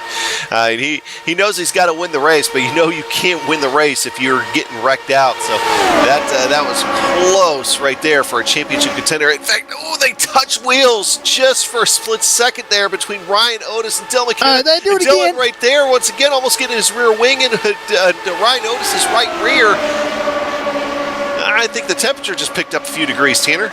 I think the virtual Ryan Otis sitting in that cockpit is really shaking that fist right now at Dylan McKenna. Oh, contact between Wardlow and McKenna. This is going to cost Wardlow time. Still in the draft, though. Looked like that. I mean, it could have been netcode. It looked like they touched unless it was a quick reaction from Wardlow. But hey, guess what? Guess who took advantage of that? Big Joe Hazard in second place now. See what he can do with the race leaders here. I know he's going to want to try to fight for the lead, and there he goes right now. Yeah, the lap cars have been doing a pretty good job about running that high line and getting out of the way, but they are coming up on Ed Tutwiler and also Frank Beazer here over the next couple laps, so that'll play a role as well. Oh, and hey, by the way, Jason Galvin has now cut another couple of tenths off that lead, and he's coming fast. Look at Big Joe Hazard challenging up towards front. Almost cleared Ryan Otis for the top spot. Trying to gain that speed on the high side of the racetrack. Wardlow is going to use that draft to kind of go down the straightaway here. Let's see if he can clear him down in turn number 1. He got him. Oh, he did not. I thought he did. Man, oh man, some fantastic racing up towards the front. Now, here's a driver that's washing up the racetrack like crazy all the time. That's Dylan McKenna. He just washed right in front of Wardlow. Wardlow's going to take the inside on the back straightaway. The more that these leaders get to racing like that, the more it's going to slow them down. And the thing about it is that with Jason looming back there right now, even far back in 10th position, every 10th of a second right now is going to count 35 laps from now, even after this next round of pit stops. So I still think we're setting up for a whale of a finish here. As looks like Dustin Warlow here up in front tried to think about taking it 3 wide in just a moment. So this is there we go again. We're going 3 wide down the backstretch for your lead. With Wardlow on that high line, he's going to try something. I think he's going to lose momentum here. Yes, he will. McKenna's going to drop down below, going to take advantage on a position. McKenna's washing up the track, has to check up, gets a little loose doing it. Man, I tell you, McKenna's done that more than one time already, and it's getting a little frightening up here. Yeah, and that was Adam Blocker had a full view of that, and I don't think he liked very much what he saw there, but he stayed in the throttle because that's about all you can do right now in these situations. Ryan Otis still up front and in the lead. Joe Hassert coming back hard on the outside. Hey, we're going to go ahead and go 3 wide down the backstretch again. Sure, why not? Hey, why not? And let's see who's going to come on top of this one here. I think Ryan Owens really picks up that momentum on entrance. Here goes McKenna again. Yeah, he's actually stuck to the inside that time. He is getting towards that back bumper there of Otis. 3 wide. Thinking about 4 wide. I don't know if there's enough room for 4 right now, the way these guys are giving each other room. Oh, I think we'll see 4 wide by the end of this thing. Oh yeah, I think that's gonna happen. You think? I think we'll see some bum drafting.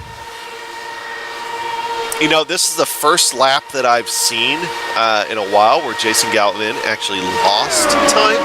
I would be thinking that he might be thinking about maybe trying to come in for his final pit stop here before too long. Is now up front. You see following Jake Wright now. Jake Wright running in 8th. He's back there, just kind of staying in the back of the pack still. He is our championship leader, and as things stand right now, would be coming home with the championship. Oh, Joe Hassert loose up front. Gets to the side of Dustin Wardlow. Joe Hassert doesn't lose any momentum, but it does force Dustin Wardlow up high. He's going to lose a few spots. That got a little wild, but I like what Galvin and Anzalder are doing. They're kind of swapping back and forth back there they again. Just announced, just like I was saying a minute ago, they decided they're going to go ahead and come down pit road. I think it's a good strategy call, and I think it could very well be a race-winning move potentially here, despite what you're seeing up front right now with the craziness up there. As here comes George Anzaldo and Jason Galvin coming down pit road. Now, Jason looked a little fast to me. I'm going to have to go back and check that here real quick. Ooh, that was close to speed. I'm looking at the replay on my end here right now. He got it down just in the nick of time. So that was a perfect pit entry right there for Jason Galvin, exactly what he needed right now. Okay, so it'll still be a little while before Jason Galvin becomes a factor here in the final standings of this thing. Let's go back up front. Apologies to the rest of the field. The racing up front tonight has been fantastic. We'll try to talk about everybody here before the night's over still, but Ryan Otis still fighting off that lead as you saw George Anzaldo and Jason Galvin sliding by on the inside right there. Yeah, now what will ruin this strategy on Jason Galvin is a caution. That's no doubt right there. We've seen some close quarter moments so far. 3 wide up towards the front again.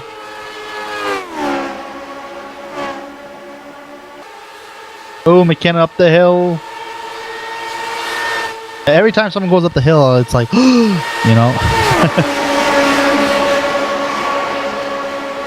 And Joe Hassert just looks so squirrely there in the middle lane and almost drifts up to Dustin Wardlow one more time. See, we get announcements towards pit road here. I think Pierre Daigle is talking about going 3 wide, losing half a second a lap, and we're kind of seeing that with the leaders right now, but they don't care. They're going hard for it. Ryan Otis is doing exactly what he needs to do and trying to go for the race win here at this point, so... Hey, well, this is interesting here. Galvin is a lap down. Who's first car lap down here? Beezer's the first car lap down, so he's got to pass Beezer for position. I don't know. These guys got to pit to really know where Galvin's going to end up. Should be soon. You guys are going to pit again. Well, I tell you what, here, and I know these guys are 3 wide up at the front. I don't expect that to end here anytime soon. So, Tanner, what I'd like you to do is keep an eye up front. Shout out if anything major happens here real quick, but I do want to make sure that we get everybody a little bit of screen time here for tonight. So let's work our way through the field. First, we're going to go ahead and actually start up front here real quick. Let's go up to Big Joe Hassel. Ryan Otis now taking back over the lead. Talk a little bit about Ryan, where he started at, and everything else here for tonight as we're going to work our way through the field. Ryan Otis fighting for that lead. He's trying to go for the championship here for tonight. He started this race in third position, so he's been able to kind of get up there and lead some laps here for tonight. Big Joe Hassett right on the outside of him. Big Joe had himself a great qualifying effort as well. He started in 4th position, and he's been up front here most of the night. Look at right over at Dustin Wardlow there, and the Dewar's Candy Machines go 3 wide. Cool shot as they come across the line right there. Dustin Wardlow started in 15th. He's up 12 positions. He is one of the big movers here for tonight. Another mover is Dylan McKenna, right behind him in 4th position. Dylan started in 17th here tonight. He's up 13 spots from the start of this race and has been running up front now for quite a while. Going back to Adam Blocker. Adam had to start a little bit deeper in the field than what he's used to. He started in 16th. He's up there, though. We knew he'd be a factor by the time this thing was over. Going right back behind him, you'll find Joe Branch. Joe having himself a pretty good run here tonight as well. Starting 11th, up 5 spots from the start of this race, and being able to be competitive here for tonight. Christopher in that yellow Lotus 79. I mistakenly said it was orange. It's more of a dark yellow out there. He started in 2nd. He's had himself a fast car, but he keeps kind of getting shuffled back a little bit to the back part of the pack as we're here, and Andrew Kinsella's going to be coming down pit road here in just a moment. All right, going back now to the 31 machine, Tony Schoen. Tony started in 7th. He's another one of those guys that has been in this lead pack pretty much all night long. And we go back now to the championship leader. All he has to do at this point is just try to get to the end of this thing. He's down 8 spots from where he started. He started on the pole, but it is by design. He's just wanted to latch on to the back of the lead pack, and he has stayed there most of the race. Jason Galvin is back there as well. We'll go back to the next car in the lead lap, and you'll find Scott Bolster. Now, a lot of these guys here, as we're following them, Scott Bolster in this pack, getting ready to come down pit road. So we'll work ourselves through them here real quick. Scott Bolster running where he started. Drew Mott's back there as well in that Red Bull machine. He's trying to do something inside the top 10. Pierre Daigle making a great move on the outside of him. And then going back, right back there behind the top 3 in that pack is Ron Hacker. Ron Hacker having himself a good night as well, running in the top half of the field. Pierre Daigle, Matthew Mercer. Matthew's been kind of quiet back there. Is now, here they call those guys come down pit road. Hey, and that's going to leave our own Samuel Ryman back there in 15th position now. Sam has been staying back there backed by strategy. He thought there'd be a few more cautions than what there have been. There just hasn't been any, but he is up 14 spots from where he finished, or started this race rather. Michael Goodman running in 16th position here during this round of pit stops. Robert Bluen as well. These guys, Robert Bluen up for 6th position where he started. Not so much there for Michael Goodman. Brian Beard, no relation to Dougie Beard, is currently running in 20th, and then from there we got to go back up to the lead pack. So there we go. Unfortunately, I had to do that in the middle of green flag pit stops, but our leaders are going to be starting to come down pit road here any second now as well. They're going to be trying to stretch it as far as they can because they know that is the game that they have to play in order to do something with Jason Galvin basically having to take one less pit stop than those guys, but he has fallen off the lead quite a bit. We'll see what that happens with that, as these guys won't have to take a full set of fuel this next time by. So Ryan Otis still manages to be up front, but look at that big head of steam there by Big Joe Hassett. In fact, he's going to clear Ryan Otis. Dustin Wardlow on the outside of them, as they're going to be coming up on some lap traffic that's been running side by side here. Oh, McKenna gets an Otis! Trouble! Big trouble! Caution is out for the 2nd time tonight. This is championship implications. One of our championship leaders, Dylan McKenna, got in there, got a little tight underneath Ryan Otis, and then just contact between the two, but everybody else was able to avoid him, and I think Ryan Otis was able to get out of that relatively without damage there, than maybe just from the initial contact. The one guy that did not want to see this caution, though, was Jason Galvin. That's going to put an end to his strategy as far as trying to do something, and that's going to set us up for, I figure we'll probably have about a 15-lap run to the finish here by the time this caution's over with. You're going to get a heck of a view from Adam Blocker here. You see the contact right in front of him. He has to check up just a touch, but he's able to navigate his way through that, and he's going to get away. Great job by those guys behind Dylan McKenna and Ryan Otis for avoiding all that. Yeah, I just a little leery about Ryan Otis. He got in my opinion, he got a lucky break right there. That could have been a lot much worse and end his championship. But I tell you what, he's still in that hunt. Anything can happen right now. So with that being said, there, Adam, pit stops are going to happen. We're going to see these guys go down pit road. Jason Galvin, unless he's more like going to stay out. This is I feel bad for Jason Galvin, though, but I'm really interested to see how this race is going to pan out. We're going to see a big, huge wreck before this night is over, or what? Very much like what we see in Indianapolis earlier this year. If so, Lionheart Retro Series is probably one of my favorite series. If we do see that, it technically is one of my favorite open-wheeled series on the sim, but see what happens here. Well, I think that right now that cautions breed cautions. We're going to have to be careful about seeing any more than that. Also, another thing too is that we saw how important the restarts were. So on that first and only restart that we've had, but you saw just how much just the restart alone broke up the packs. So are we going to see one huge pack form again, or are we going to see it break up into a bunch of little packs? Well, I'm interested to see that here. We're going to go ahead and see if these guys are indeed going to be coming down pit road here this next time by. We'll cover the pit stops, and then we'll go take a quick break. It's been kind of a long night here on GSRC, but a quick night as well, as they've really managed to click off the laps with a lot of green flag racing here for tonight. So Big Joe Hastert is leading the thing, Dustin Wardlow in second, Adam Blocker in third, and with your top three right there, we're waiting to see what happens on pit road. Tanner? Yeah, pit road's open, but nobody is taking it. I think they're trying to stretch it to the end, and I think there's a couple of other drivers out there that were trying to stretch it to the end, even if it stayed green. So I think these guys up towards the front, they know, okay, I'm going to take this opportunity to save as much gas as possible and get it to the end. And a lot of these drivers really don't have anything to lose. They're not. Some of them are not even hunting for the championship, so they're just going to go out for that win.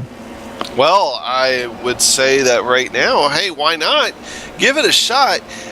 But could we see another situation like what we had at Phoenix last time, where we saw guys running out with 3, 2, and 1 to go? Very well could, but it just all depends on how much gas these guys have in their tanks right now. Right now, it's all about saving. Quite a few of the guys are saving gas. Some of them could take the apron to really save more gas than usual, what you would do on banking. But I think they're going to stretch it to the end. You might see some guys run out of fuel. You might not. But you'll definitely see these guys go for the win. That I can promise you. Well, lights are off on the pace car. Quick yellow here for maybe the last yellow of the night. Maybe not. But you got to be knowing that Big Joe Hastert's going to be looking to get at least a halfway decent jump. Not too big of a jump, because we saw what happened before. When you get a big jump, you're just going to get swallowed up. I think the bigger thing is going to be, will we see the big packs? Big Joe Hastert's on the throttle. He is away. He does get a big jump on Dustin Wardlow. And you're already seeing, Adam Blocker out there. He's going to try to get a run on the outside around Dustin Wardlow. And seeing some of those packs already trying to break up just a touch. Yeah, they are already broken up. Jason Galvin's chances on winning this race is over with, but it doesn't mean he can't draft and help somebody out. Right now, battle up towards the front. Here comes Wardlow and that Dwarf's candy machine. Wins this race, the confetti will be candy. So far, challenging the top spot. Blocker's going to go down to the inside. still thinking he wants to draft with Wardlow, but I think he's going to commit to the inside line. I think he might still do that. He's still debating right now. Don't be playing with my mind like that there, Adam, but check that out. Tony's showing coming. Oh, I thought he was coming towards the inside, but he looked like he checked up just a little bit. Blocker just a little loose, gets a huge draw on the inside off of turn number 2. Still staying in line. It's really a roadblock. You can't really go anywhere. You could try to make a 3 wide, but I don't think you're going to make a pass for the lead by going all the way onto the high side of the track. If you're going to try to make a pass for the top spot, it's going to have to be either 2 ways. A big run off the exit of the corner to where you can clear them on entrance, or you're really going to have to try to find a way to get on that inside of him, even though he's hugging that white line. Ooh, I think Dustin Wardlow got a little tight right there.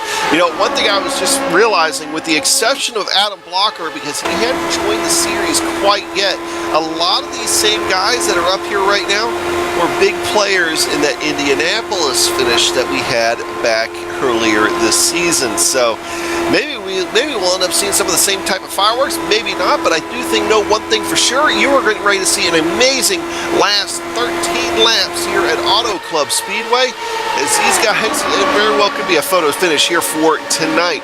Big Joe Hassard still leading this pack out in front. Dustin Wardlow just cannot get any momentum going on the outside, and Adam Blocker's just like, give me a lane, guys. Come on, let me get up there and play a little bit. And Joe Branch, don't forget about Joe Branch being back there. He's shown some speed. Tony's showing some speed. Chris Stouffer, we know he has speed. He started second here tonight. And Ryan Otis trying to do something as well to get back up there in front as well. But oh, look at Chris Stouffer. He's going to drift wide. Brian Otis, speaking of which, is going to stick his nose underneath. He's going to be able to get another spot back there. Joe Hazard, man, he's driving the race of his life. Only 6 top 10s in the 16 starts in the Lionheart Retro Series that he has made. And only 2 top 5s. Came close at Indianapolis. Hopefully he can close out the deal. He's in position. Now it's just a matter of trying to beat Wardlow to the line. Here comes Joe Branch making a 3 wide for the top spot. Not enough momentum on that higher line. You're going to need that inside row at least the middle groove of the racetrack. Here comes Big Joe. He might want to try a block. No, he ain't going to think about blocking. He's just going to race him to the line. He does beat Wardlow to the line that time by... Oh boy, we're getting a little dicey here. Looks like a little bit of a backup there. It looked like he checked up. Adam Blocker did. Joe Branch wants to try something. You know he wants to try something. He knows it's time to go. We're coming to 10 laps to go. This time by coming to the start-finish line here. We're entering turn 3 now. Joe Branch is trying something. You just have to. I mean, you're running out of time. You just got to make something happen. Yeah, getting time to make something happen is going to quickly disappear, as we're coming down to 10 laps to go at Auto Club Speedway and 10 laps to go in the Retro Lionheart Series here for this year. In fact, hey, stick around after the show, because we're going to have George Zaldo up here. He's going to talk about next year, and also we'll be talking to our champion as well as the race winner, and hopefully the rest of the podium as well. And don't forget, you still have a Jake Wright lurking back there. In fact, who knows what happens? Maybe he could still get up here and do something, because I think it's pretty close to a point that, we still got a few laps. We're getting close to a point that he won't be able to lose this championship. So Big Joe Hassard out there still was able to lead that lap at the line, but only by 17 thousandths of a second over Dustin Wardlow. It would not surprise me at the end of this thing that the finish is ultimately closer. Dustin Wardlow fighting back on the outside. He could just never get enough momentum to clear Joe Hassard on the inside. That inside line seems like it's exactly where you want to be here, Tanner. Yeah, the inside line's going to where you want to be, but there is a hornet's nest from end on back that could cause a caution flag and end the chances on some wins here. I could give Big Joe the win here, depending upon who's out front. That's a hornet's nest. Those guys are jostling back and forth just as much as the race leaders are right now. So you got 2 different packs, and both packs are jostling back and forth. It's just a matter of when is that big one going to happen. That's actually a bigger pack back there, too. Yeah, and don't forget that if you do see a big one here in this top pack coming to the line, do you think that backpack is going to lift at all? No, they're not. They're not going for the win. They're either going to smash into him, go for that win, or go underneath and go for the win. Well, here we go. And look who's up there fighting. It's Rhinotus up there. You see him on the outside, right on the outside right now of Adam Blocker, right behind Joe Branch. Joe Branch got a lot of momentum there. He's trying to get up there. He's able to briefly nose ahead of him, but just cannot get that outside lane to work for him. That inside lane just has all the momentum around here. 190-mile-an-hour chess match down the straightaway and into the corners. It's just been breathtaking. If I was driving one of these things, especially if I was in Wardlow's situation, driving that middle, it would be breathtaking, in my opinion. Almost contact there between Big Joe and Wardlow. Here comes the 28 of Joe Branch. He's going to try something. He might try to split him through the middle, but it looks like there's not a big enough hole there to try to do it. And Joe Branch is just desperately trying to do something. He wants that top spot, but I don't know if it's going to happen right now. He's got to get to the inside. He's got to find some way to get underneath Big Joe. Which Big Joe, Big Joe Hassert, he is not going to give up that bottom lane unless it's in the last lap and somebody decides to go underneath him. Remember, you cannot use apron in the Lionheart series until it's the last lap and until you're coming to the checkered flag. So that'll be where we see those fireworks happen for sure, is once again seeing the momentum on the backstretch. Joe Branch able to get a lot, but these corners just not conducive to that outside work, and he has to take evasive action. He's going to drift high. Rhinotus is going to get underneath him. He's going to try to take advantage. He almost gets into Rhinotus. Oh, man, almost gets into Galvin. Holy moly, man. How that could have been big. Yeah, very well could have been big. Here with 4 laps to go now. If something happens, that's going to be the end of the race.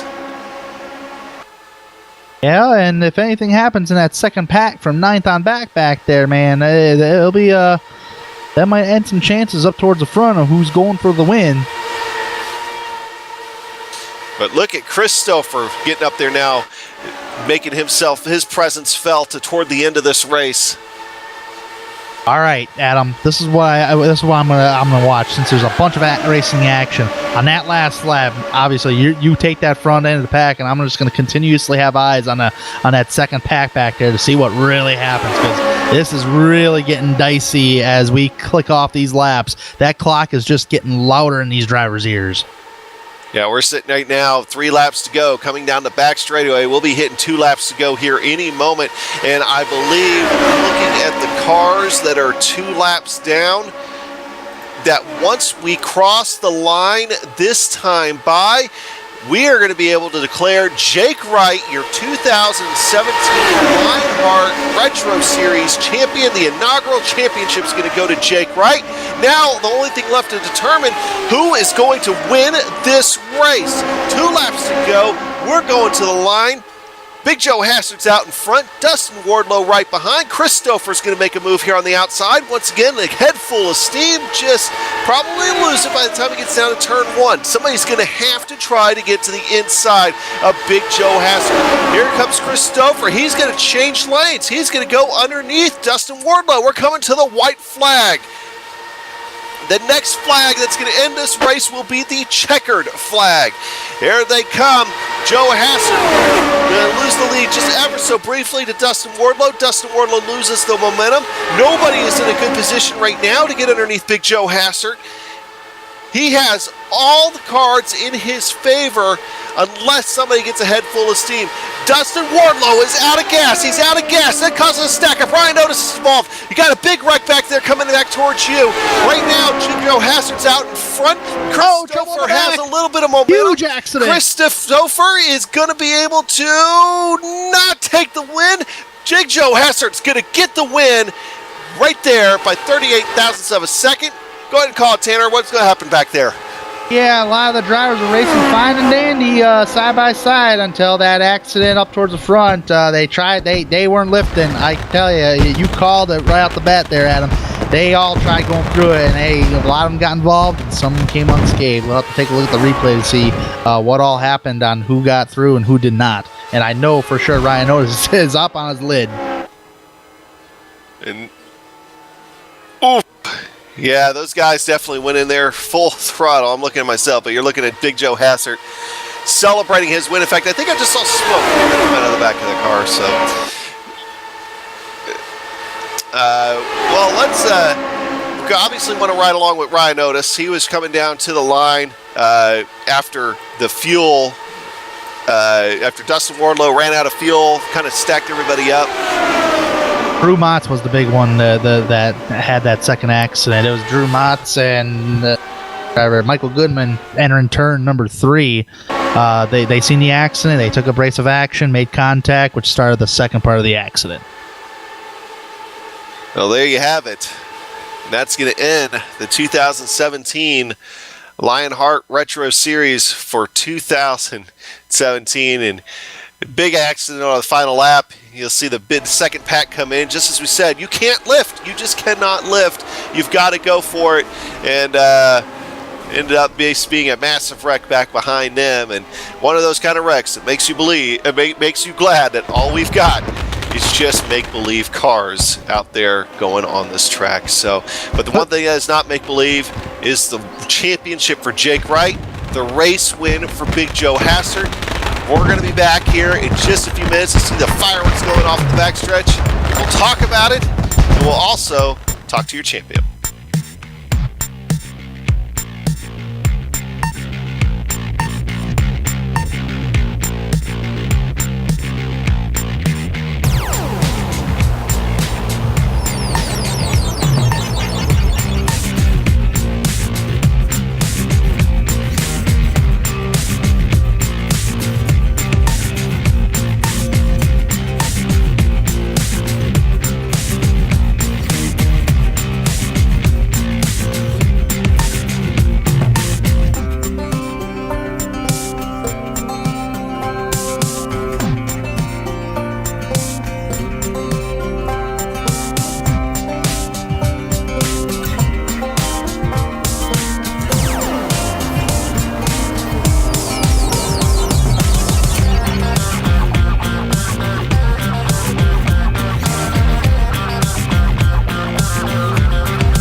Well, how about that finish? We got one last look at the craziness that was the last lap. This all happened behind your race winner, Big Joe Hassert.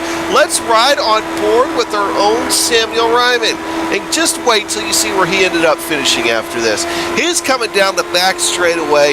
This is inside that second pack. Up front, you have Dustin Wardlow running out of gas, Ryan Otis and everybody else starting to get into it, and then they come onto the accident. They can't lift. They're going for their own positions.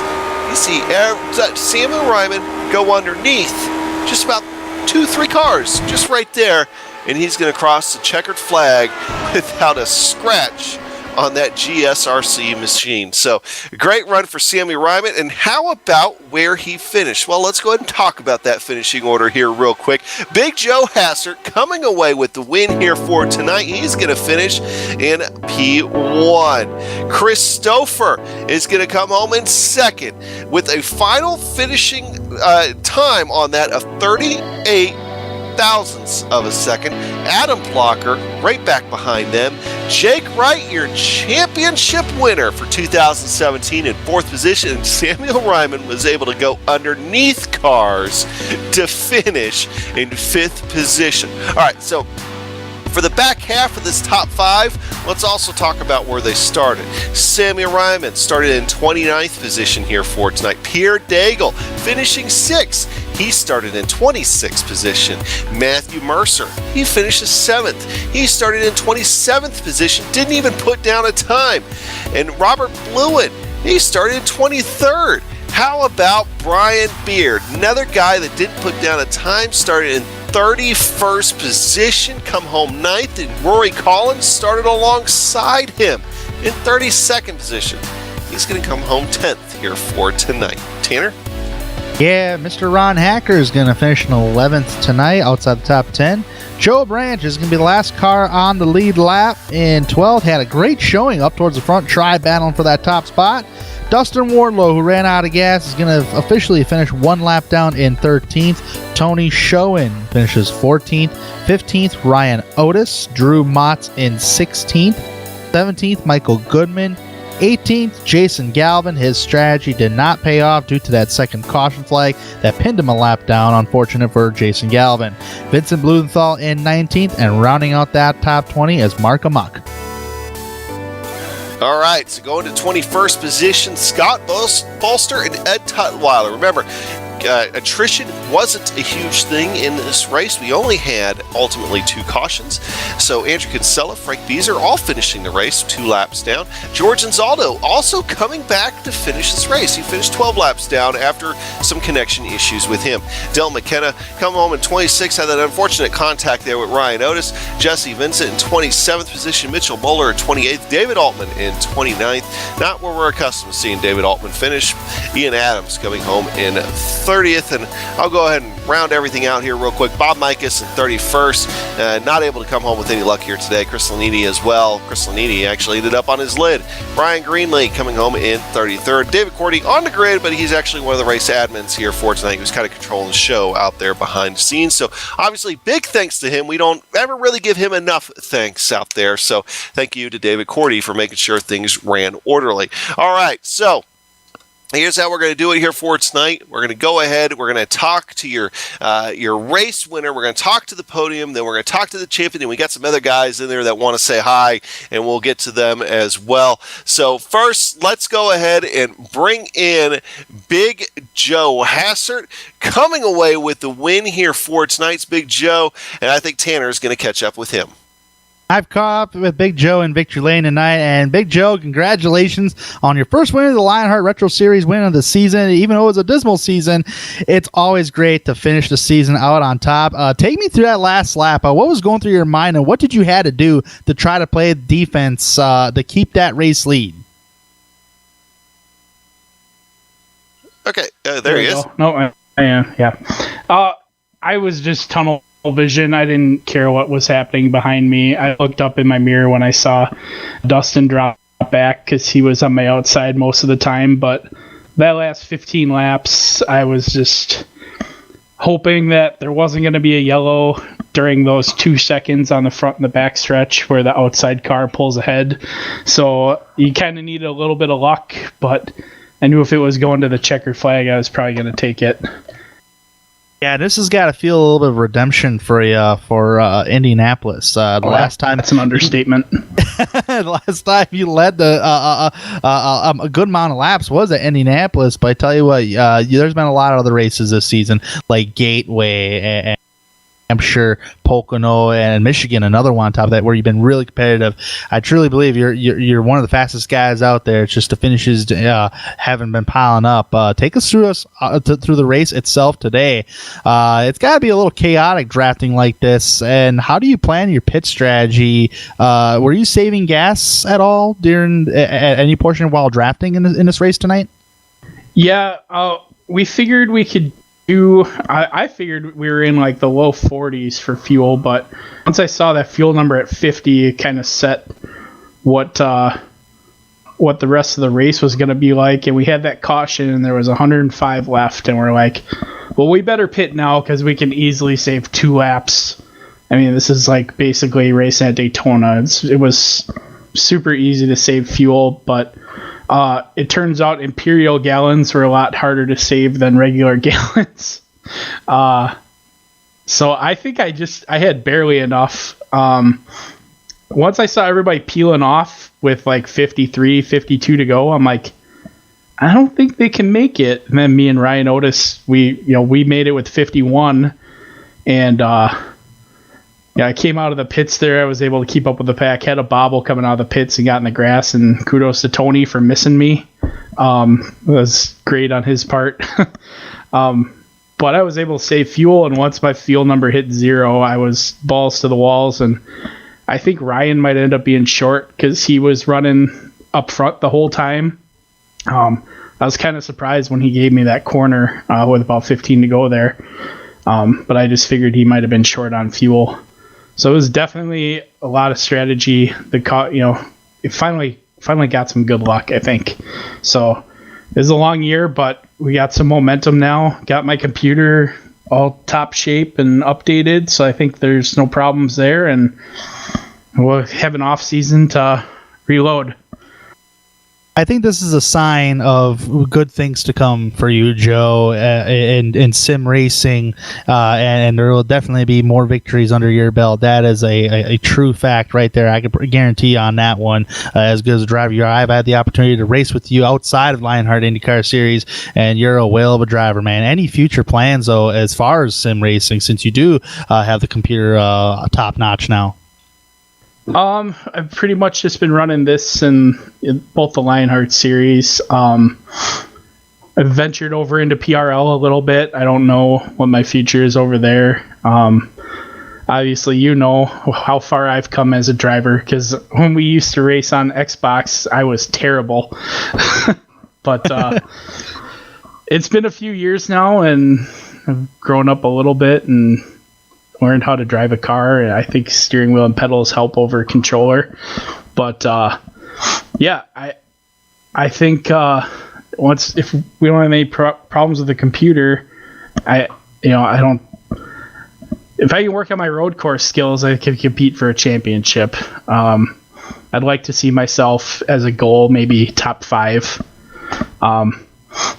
As far as my skill set right now. It's just not there on the roadside, but if I can build that up even just a little bit, we can make a push. I've been second before. I've been 5th before. It's all right there. So I think the competition just keeps getting harder and harder. And I think now getting a big momentum boost like this is going to help my morale and maybe help myself get mentally prepared to train a little bit harder. All right, Big Joe. It's always a pleasure talking with you. Thank you for taking your time to come talk with us tonight, and congratulations on the win, and hopefully get some more big ones in the future. All right, sounds good. I just want to thank you guys for a great year. It's been so much fun to go back and listen to the races and watch them. And George and the Edmonds, I know I give them a hard time, but I love them. And I'll see everybody in Iowa in July. That was Big Joe Hazard finishing P1 in Victory Lane tonight. Iowa Club there, Adam. Back to you. Yeah, and great win there by Big Joe Hazard. Now we'll talk to our second place finisher here, Chris Stouffer. Chris started here in second tonight, was able to bring it home in second, but was kind of running from all over the place in the mid pack there, Chris. And then, well, you're able to bring it home where you did. So tell us a little bit about racing up there in the top pack. Well, I tell you, passing was hard, and just trying to complete a pass was difficult enough. I fell back there about mid-race, trying to save fuel because I was a lap short, and that last caution came out, and me and the rest of my teammates were pretty much on about the same strategy, so we're all good to go at that point, and just trying to race it out, and happy to get second place. Didn't know where I was going to end up. I think I was back in fifth before that little incident right there at the going in turn 3. Well, and I got to ask, when we come into this race and we're thinking it's going to be, cars everywhere as far as 3, 4 wide constantly, and then we come out of it with only 2 cautions. Were you and your team expecting to have more cautions here tonight? I was definitely thinking there was going to be more cautions with as close as the racing was. And when you're in clean air, it's easy to keep your car planted in a single lane. But when you got dirty air, especially 2 or 3 cars in front of you, your car definitely wanted to push a lot. And you had to be ready for that. And I was expecting more cautions, but that's the way these things tend to go. You get a lot of cautions in a couple practice races, and then when we get to the real thing, everybody kind of calms down and puts some laps in. All righty. Well, hey, Chris, real quick, anybody you'd like to thank? I'd definitely like to thank my team. Definitely like to thank George and everybody, making this series happen, and you guys too for, coming out and doing everything. All right. Well, hey, Chris, good talking with you, man, and we'll see you here in a couple months. Sounds good. Thank you. And that was Chris Stouffer, and we're going to get Adam Blocker down here real quick before we talk to our championship winner, and we'll let Tanner talk to Adam. Yeah, I've caught with Adam Blocker, who had a slow start to the race tonight, but he's going to finish in the top 3 after taking the easy path on the outside lane, avoiding Dustin Wardlow's losing gas, getting out of gas there. But Adam, tough place to pass here tonight. Looked like you were just riding that mid-pack. You really didn't put yourself in the lead tonight, but you did put yourself in the finishing position. Take me to the closing quarters of the final lap, and what do you think you had to do to try to get that lead or try to gain positions on track?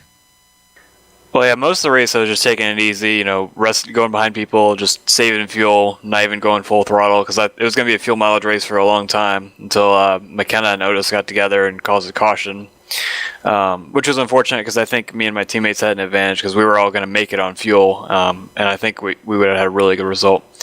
But then after that, I wasn't really sure what to do in the final few laps because the only open lane for me was the very high line, so on the outside 3 wide, but I didn't think that was going to work, so I was just kind of holding position behind Joe on the inside bottom, and then I was hoping to get a good run on the exit of 4 on the last lap. But then Wardlow ran out of fuel, and that kind of balked me because I was planning on just following him into 3 and 4, but I had to back out and kind of jink over because he ran out of fuel and decided to just stay in front of the whole pack when he ran out of fuel, which wasn't very smart. But yeah, and then that just caused mayhem. But yeah, then I let Stouffer have the inside in the 3 and 4 because he had a huge run, and he's my teammate. And I figured if anybody was going to win at that point out of me and him, it was going to be him. So I just kind of let him have it and was going to try to get a huge run off the Ring 4, but there was no way, realistically, either one of us were going to pass Big Joe at that point.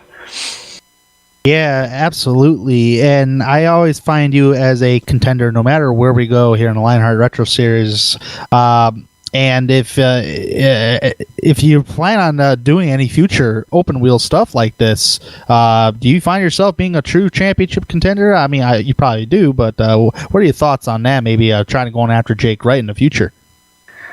I mean, if I can carry my recent form from this season into next season, I think I have a shot at it. At least in the retro series, because I just really like this car for some reason. Yeah, I didn't really fancy myself here at this track because big ovals are not really my thing, especially like pack racing like this. But I kind of just took it easy and got a good result. So that's definitely positive. If I can get a good result here, then I can get a good result pretty much anywhere. Absolutely. A 5.7 average finish on the season, just in 10 starts that you made in Lionheart Retro Series there, Adam. That's very impressive in my book. Thank you for taking the time to come talk with us tonight. Congratulations on a podium finish, and we'll see you in the future of Lionheart Series. Yeah, thank you. Just want to give a quick shout out to George for organizing this league. It's been a ton of fun, and I know he's going to do it again next year, so just want to thank him for that because he's done a really good job with it. That was Adam Blocker, folks, finishing in the third position tonight, and back to you, Adam. Yeah, so now just give me a second. We've got to make room in the booth because it's getting ready to get just a touch crowded in here. As we're going to go ahead and bring in George Anzaldo, Pierre Daigle, and also our champion Jake Wright. And I'm going to go ahead and just turn the mic over to George. Well, Jake, just want to congratulate you one more time on another championship in the inaugural season here of the Lionheart Retro Series. It was a long season. You raced really well and really held off one of the best fields yet as far as competition-wise goes. So again, congratulations, Jake. Well-earned championship, buddy. Thanks, George. This season has been incredibly fun, bringing these cars over onto the ovals and some road courses. It's given me a new skill set for sure, because this car is nothing like the DW12, but just all the drivers in this series and admin team, everybody does such a great job over here in making this such an enjoyable thing to do on Thursdays. So thank you for putting on an amazing season and an amazing league, and I'm very thankful to hold the championship. Now, Jake, of course, you had to fight for this all season long, and but you've always been able to manage to stay up toward the front, even when you had quote unquote slumps. Your slumps weren't like anybody else's slumps during the season. Now, what is it that led to your consistency out there and be able to bring this thing home? Honestly, it's just trying to be smart in the races. My mentality is usually just finishing in 7th every race for a whole season's better than winning a few and wrecking out of the rest. So it's just trying to keep the car clean and knowing the tracks and how they usually play out. So that's what you have to do for these long seasons, is just worry about consistency. It's alright if you have a bad race here or there, but as long as the season is just consistent, it's alright. Well, you also, you speak of consistency, but you're also very clean. I mean, I think you're going to come home with the cleanest driver title as well. If not, you'll be pretty close to it. But, only 18 incidents throughout the entire season. I mean, that's just a touch over an incident in a race. And then also the fact that you finished 14 times in the top 10 out of 16 races. So obviously playing clean is going to take a role in that, the whole philosophy as well. But how do you use this? I mean, how are you going to be able to do this and then come right back next year and be able to try to do it? Are you going to be back next year? I think is also, you can kind of answer that question at the same time. We'll see. We'll see if I'm back next year. I want to be. But it's just one of those things where, honestly, I forgot the question. We'll see if I'll be back. I think I'll be back next year. All right. Well, hey, that's good enough for me. I'm too excited. Well, hey, real quick, we're gonna also. I think George also has another announcement here too to make. But I also want to give you an opportunity to thank anybody you'd like to thank here, real quick. Yeah, I want to thank my teammates, Pierre, Joe, and Brian and James, who haven't run over here in this series much, but just the whole team and all the admins here and everybody that and drivers and everybody that puts on this awesome series. It's been a lot of fun. Okay. Well, hey, now we're gonna turn it over to George to talk a little bit about next year as well here. But I do want to do something, and I'm going to throw our director Joe Peak for a little bit of a loop. But hey, we've had fun with this before. We're going to go ahead and just bring the rest of the guys who are waiting in the room. So we'll welcome Dustin Wardlow and also Samuel Ryman into the room here. And I guess, hey, George, you got all the hands on deck to talk a little bit about next year here real quick. Awesome. Yeah. So first off, I just wanted to say thank you to all of the sponsors who were able to make this league a reality for this season. Getting the races broadcast was something that was kind of put together last minute. So we had some guys who really stepped up, guys like Dustin Wardlow and bringing on Duars for a handful of races, Ed Tutwiler, Bobby Mikas, Brian Greenlee, Joe Branch, Jack Bogan. These guys really, without their support, we wouldn't be able to showcase the wonderful racing that we had all season. With that, being the first season, we had a somewhat of a smaller purse, just starting out, kind of seeing, what this would become. Next season, we're going to have a little bit of a larger entry fee. We're going to continue to build up the league, a bigger purse, additional prizes. So we're definitely excited to see some continued growth. And I also do want to thank Jimmy Eifling. He was the original inventor of the series, entrusted it to Lionheart, and I'm really happy that we were able to just kind of push his original vision and turn it into what it became. So I'm definitely really proud of that. All of the guys, the drivers. It's just a great season. So with that, we're obviously looking ahead to 2018. We're very excited about it. We have our schedule. It was worked on recently. We're still going to continue a good mix of road and ovals. Really provide a challenge, if you will, for all the drivers to keep pushing the competitive nature of the racing that we've experienced all season. So with that, I can hand that over to Pierre. All right, so I guess it's time to announce our schedule for 2018. So obviously the tradition in Lionheart, we always start the season in Homestead. That's where we're going to start on March 15th of 2018. Then we'll go to the very fun road course at Watkins Glen International for round 2 on April 5th. Phoenix, we will go there on April 19th. Then we will go to Interlagos, more known as the Autodromo Jose Carlos Pace, on May 3rd. Pocono for the first Triple Crown race on May 17th. Then Twin Ring Motegi on June 17th. The Milwaukee Mile on my birthday, June 14th. That will be round 7. Barber for round 8. Michigan International Speedway for round 9, the tricky, windy Mid-Ohio Sports Car Course for round 10, then New Hampshire for round 11 on August 23rd, the Indy 250 will take place on September 6th, then we will go to Belgium, but not the big track in Belgium, the smaller one in Zolder, September 20th, then the Short Oval of Iowa on September 27th, Gateway Motorsports Park on October 4th, Circuit Gilles Villeneuve, my home track, on October 18th, then Road America on November 1st, and we will close out the season on November 29th at the Auto Club Speedway. Now that certainly looks like it'll be a fun schedule, George and Pierre, and I look forward to seeing those races here next year. I like the mix too of being able to keep the road course oval component about the same, and good selection of tracks. I'm really impressed. So Pierre, what was your thought process as far as working with them to put together the schedule here? Well, we always look to put the best tracks we can for the car, and we also want, each year we love adding a couple new tracks, like Zolder is one of those, Interlagos is another one of those. So we like to add some new stuff while in between keeping in some traditions. For example, starting the season, at the Homestead and ending at Auto Club, and of course Indy. Well, we have to go to Indy, so that's basically the mindset when we start building the schedule. All right. Well, hey, I appreciate that, guys. And, Dustin and Sam haven't just joined us in here. I imagine that if you had the broadcast up, were you able to see the schedule? What do you guys think?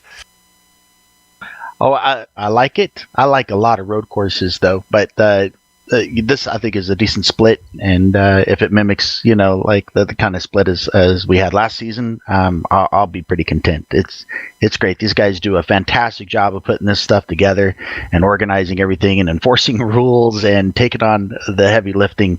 So the whole admin team and George that have made this season the most fun I've had on iRacing.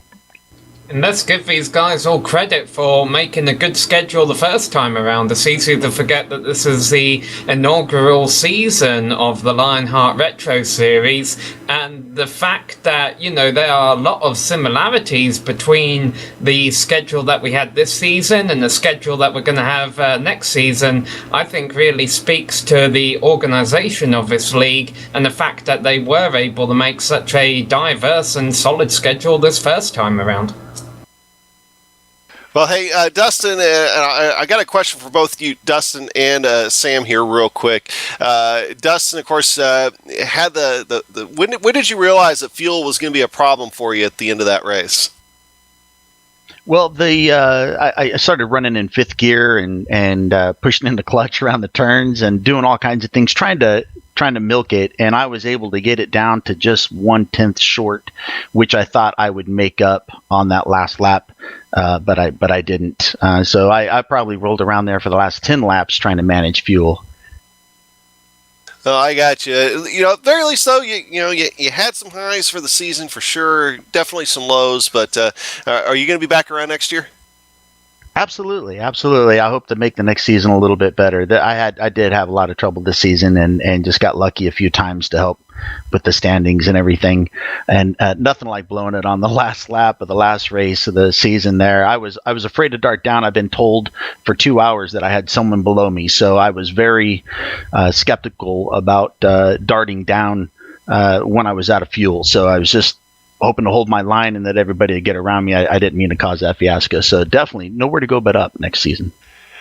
Well, now, Samuel, you were able to climb up in the standings, and also in part to the fact that you managed to come home fifth on the craziness of the last lap. And why don't you go ahead and walk us through that last lap?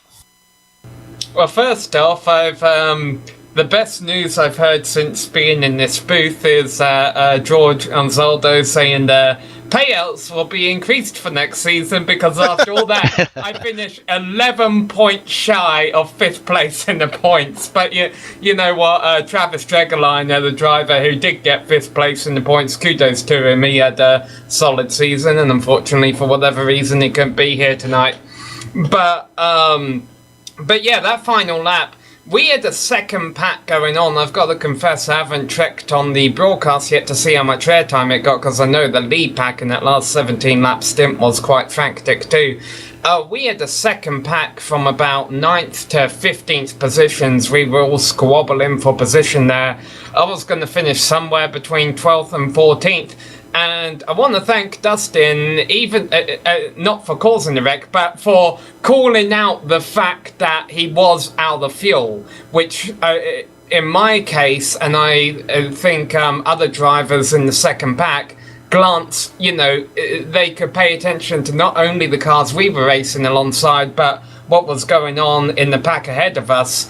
And, that gave us some extra warning time to see tyre smoke. Fortunately, myself, Pierre Degler, and Matt Mercer, Robert Blewin, we all found a way through. Other drivers weren't as fortunate, but But yeah, no, I was lucky is what it comes down to. I mean, I can say I made an educated decision. I lifted off the gas a little bit in the back straight just to give myself options. I ducked down low because I saw the cars were climbing up high. But, I mean, at the end of the day, I think it was 90% luck there, me getting through that incident. And I didn't know where I was when I came out of a wreck. I saw Jake Wright was the driver ahead of me. And so I was waiting for him to cross the finish line, because then the F3 box in the bottom right corner would update the timing and scoring and tell me where Wright finished. And so I wasn't worried about where I finished at the end. I was like, okay, Jake, where did you finish? And when I saw fourth, I'm like, I'm fifth! And so that was a good feeling. But the honest answer is I kind of wish we didn't have that second caution, because I felt I was one of the few cars that could have made it to the end on fuel. I've been saving a bit of gas in the draft, but we did, and you know what? It set up for a frantic final 17-lap shootout to the end there, and hope all the fans at home enjoyed it. Well, we had to make a little bit of room here up in the booth once again. Ryan Otis, a little bit late to the party, is Ryan. But, hey, Ryan, able to come home second in the championship overall. And you had yourself a good season, just wasn't able to close it out. Now, I think the question's going to be, are you gonna come back next year and try to give Jake a run for his money? Oh, yeah, I'll be back. Definitely looking forward to it. Had a great time this year, so I'm looking forward to next season for sure. I just got one more quick question for you. You told me earlier this season that ovals were not your strong suit. And here you are, you've certainly, I think, maybe even have proved yourself a little bit wrong there. You seem to be starting to finish a heck of a lot better on these ovals. Are you going to be able to work on that even more during the off season, come back even stronger next year? Yeah, I think so. I think for me, it's just more a matter of just figuring out a decent strategy and trying to be smart about pit strategy, and then of course trying putting in the time to put in a good qualifying run always helps. Well, we certainly appreciate it. It's been fun watching you drive. And okay, sorry, I thought of one more question. Joe's probably gonna kick me a little bit here. Why did you run the old Williams scheme tonight instead of your normal red and white? Oh well, it was my wife was giving me a hard time about having cigarettes on the car, so I had to switch to something else. And I always liked the sort of the early mid-90s, IndyCar and F1. So I figured I'd switch back to the Williams game since I'd run it previously. Well, it's fun to see you out there. It's something different under the lights here tonight, and I think that's going to about wrap it up for us. But I do want to give George Anzaldo, as one of the league organizers here, just real quick. Any final thoughts from you, George? Just basically that it was just a really great season. Again, everyone involved. We certainly wouldn't be able to put this together without everything coming together. And I think we've, as a league, as everyone involved with the league, we've really gelled and we found an incredible formula. So it's something that we want to continue to roll with. We love the relationship that we have with GSRC, which obviously we're looking forward to continuing that into 2018 and beyond. And we're looking to hopefully bring in some more sponsors for the Retro Series as well. Maybe we'll get ourselves a title sponsor. Again, our goal, our purpose is to put on a good show for the fans, and as organizers, continue to grow the league so that we can provide more for all the drivers involved. So again, just big thanks to everybody. Just what a great year. Well, we certainly appreciate being here and everything else. Tanner is my co-chair for most of the season. Any real quick final thoughts from you?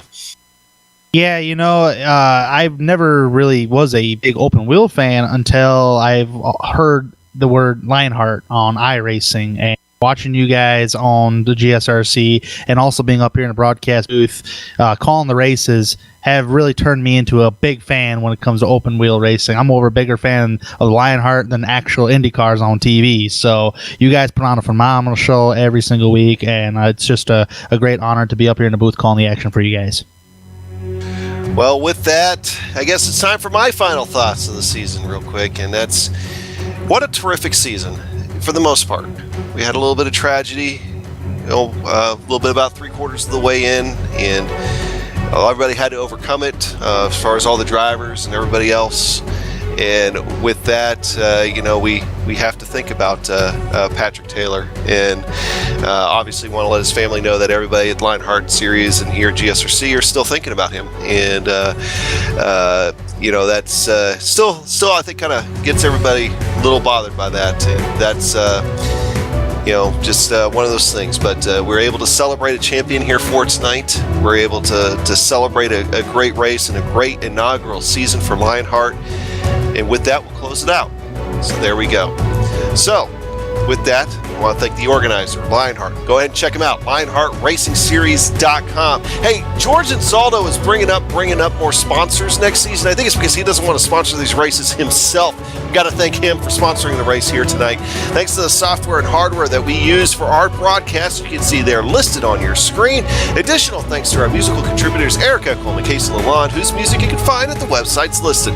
Thanks to the team today, Tanner, Joe, Dougie. Hey, thanks to all you guys coming to the booth for a little bit of a round table here to close this thing out for this year. If you'd like to find out more about GSRC, you can find it at globalsimracingchannel.com. We're also at Twitter at GSR Channel and Facebook at /globalsimracingchannel. The next race, well, you saw it right there just a minute ago, March 2018. Come join us. We're going to be here. We're going to get that Lotus 79 going once again. Thanks for a great inaugural season and joining us for it. We also got upcoming races for other series on your screen, so check them out. Till next time, race clean, race hard. We'll see you on the track.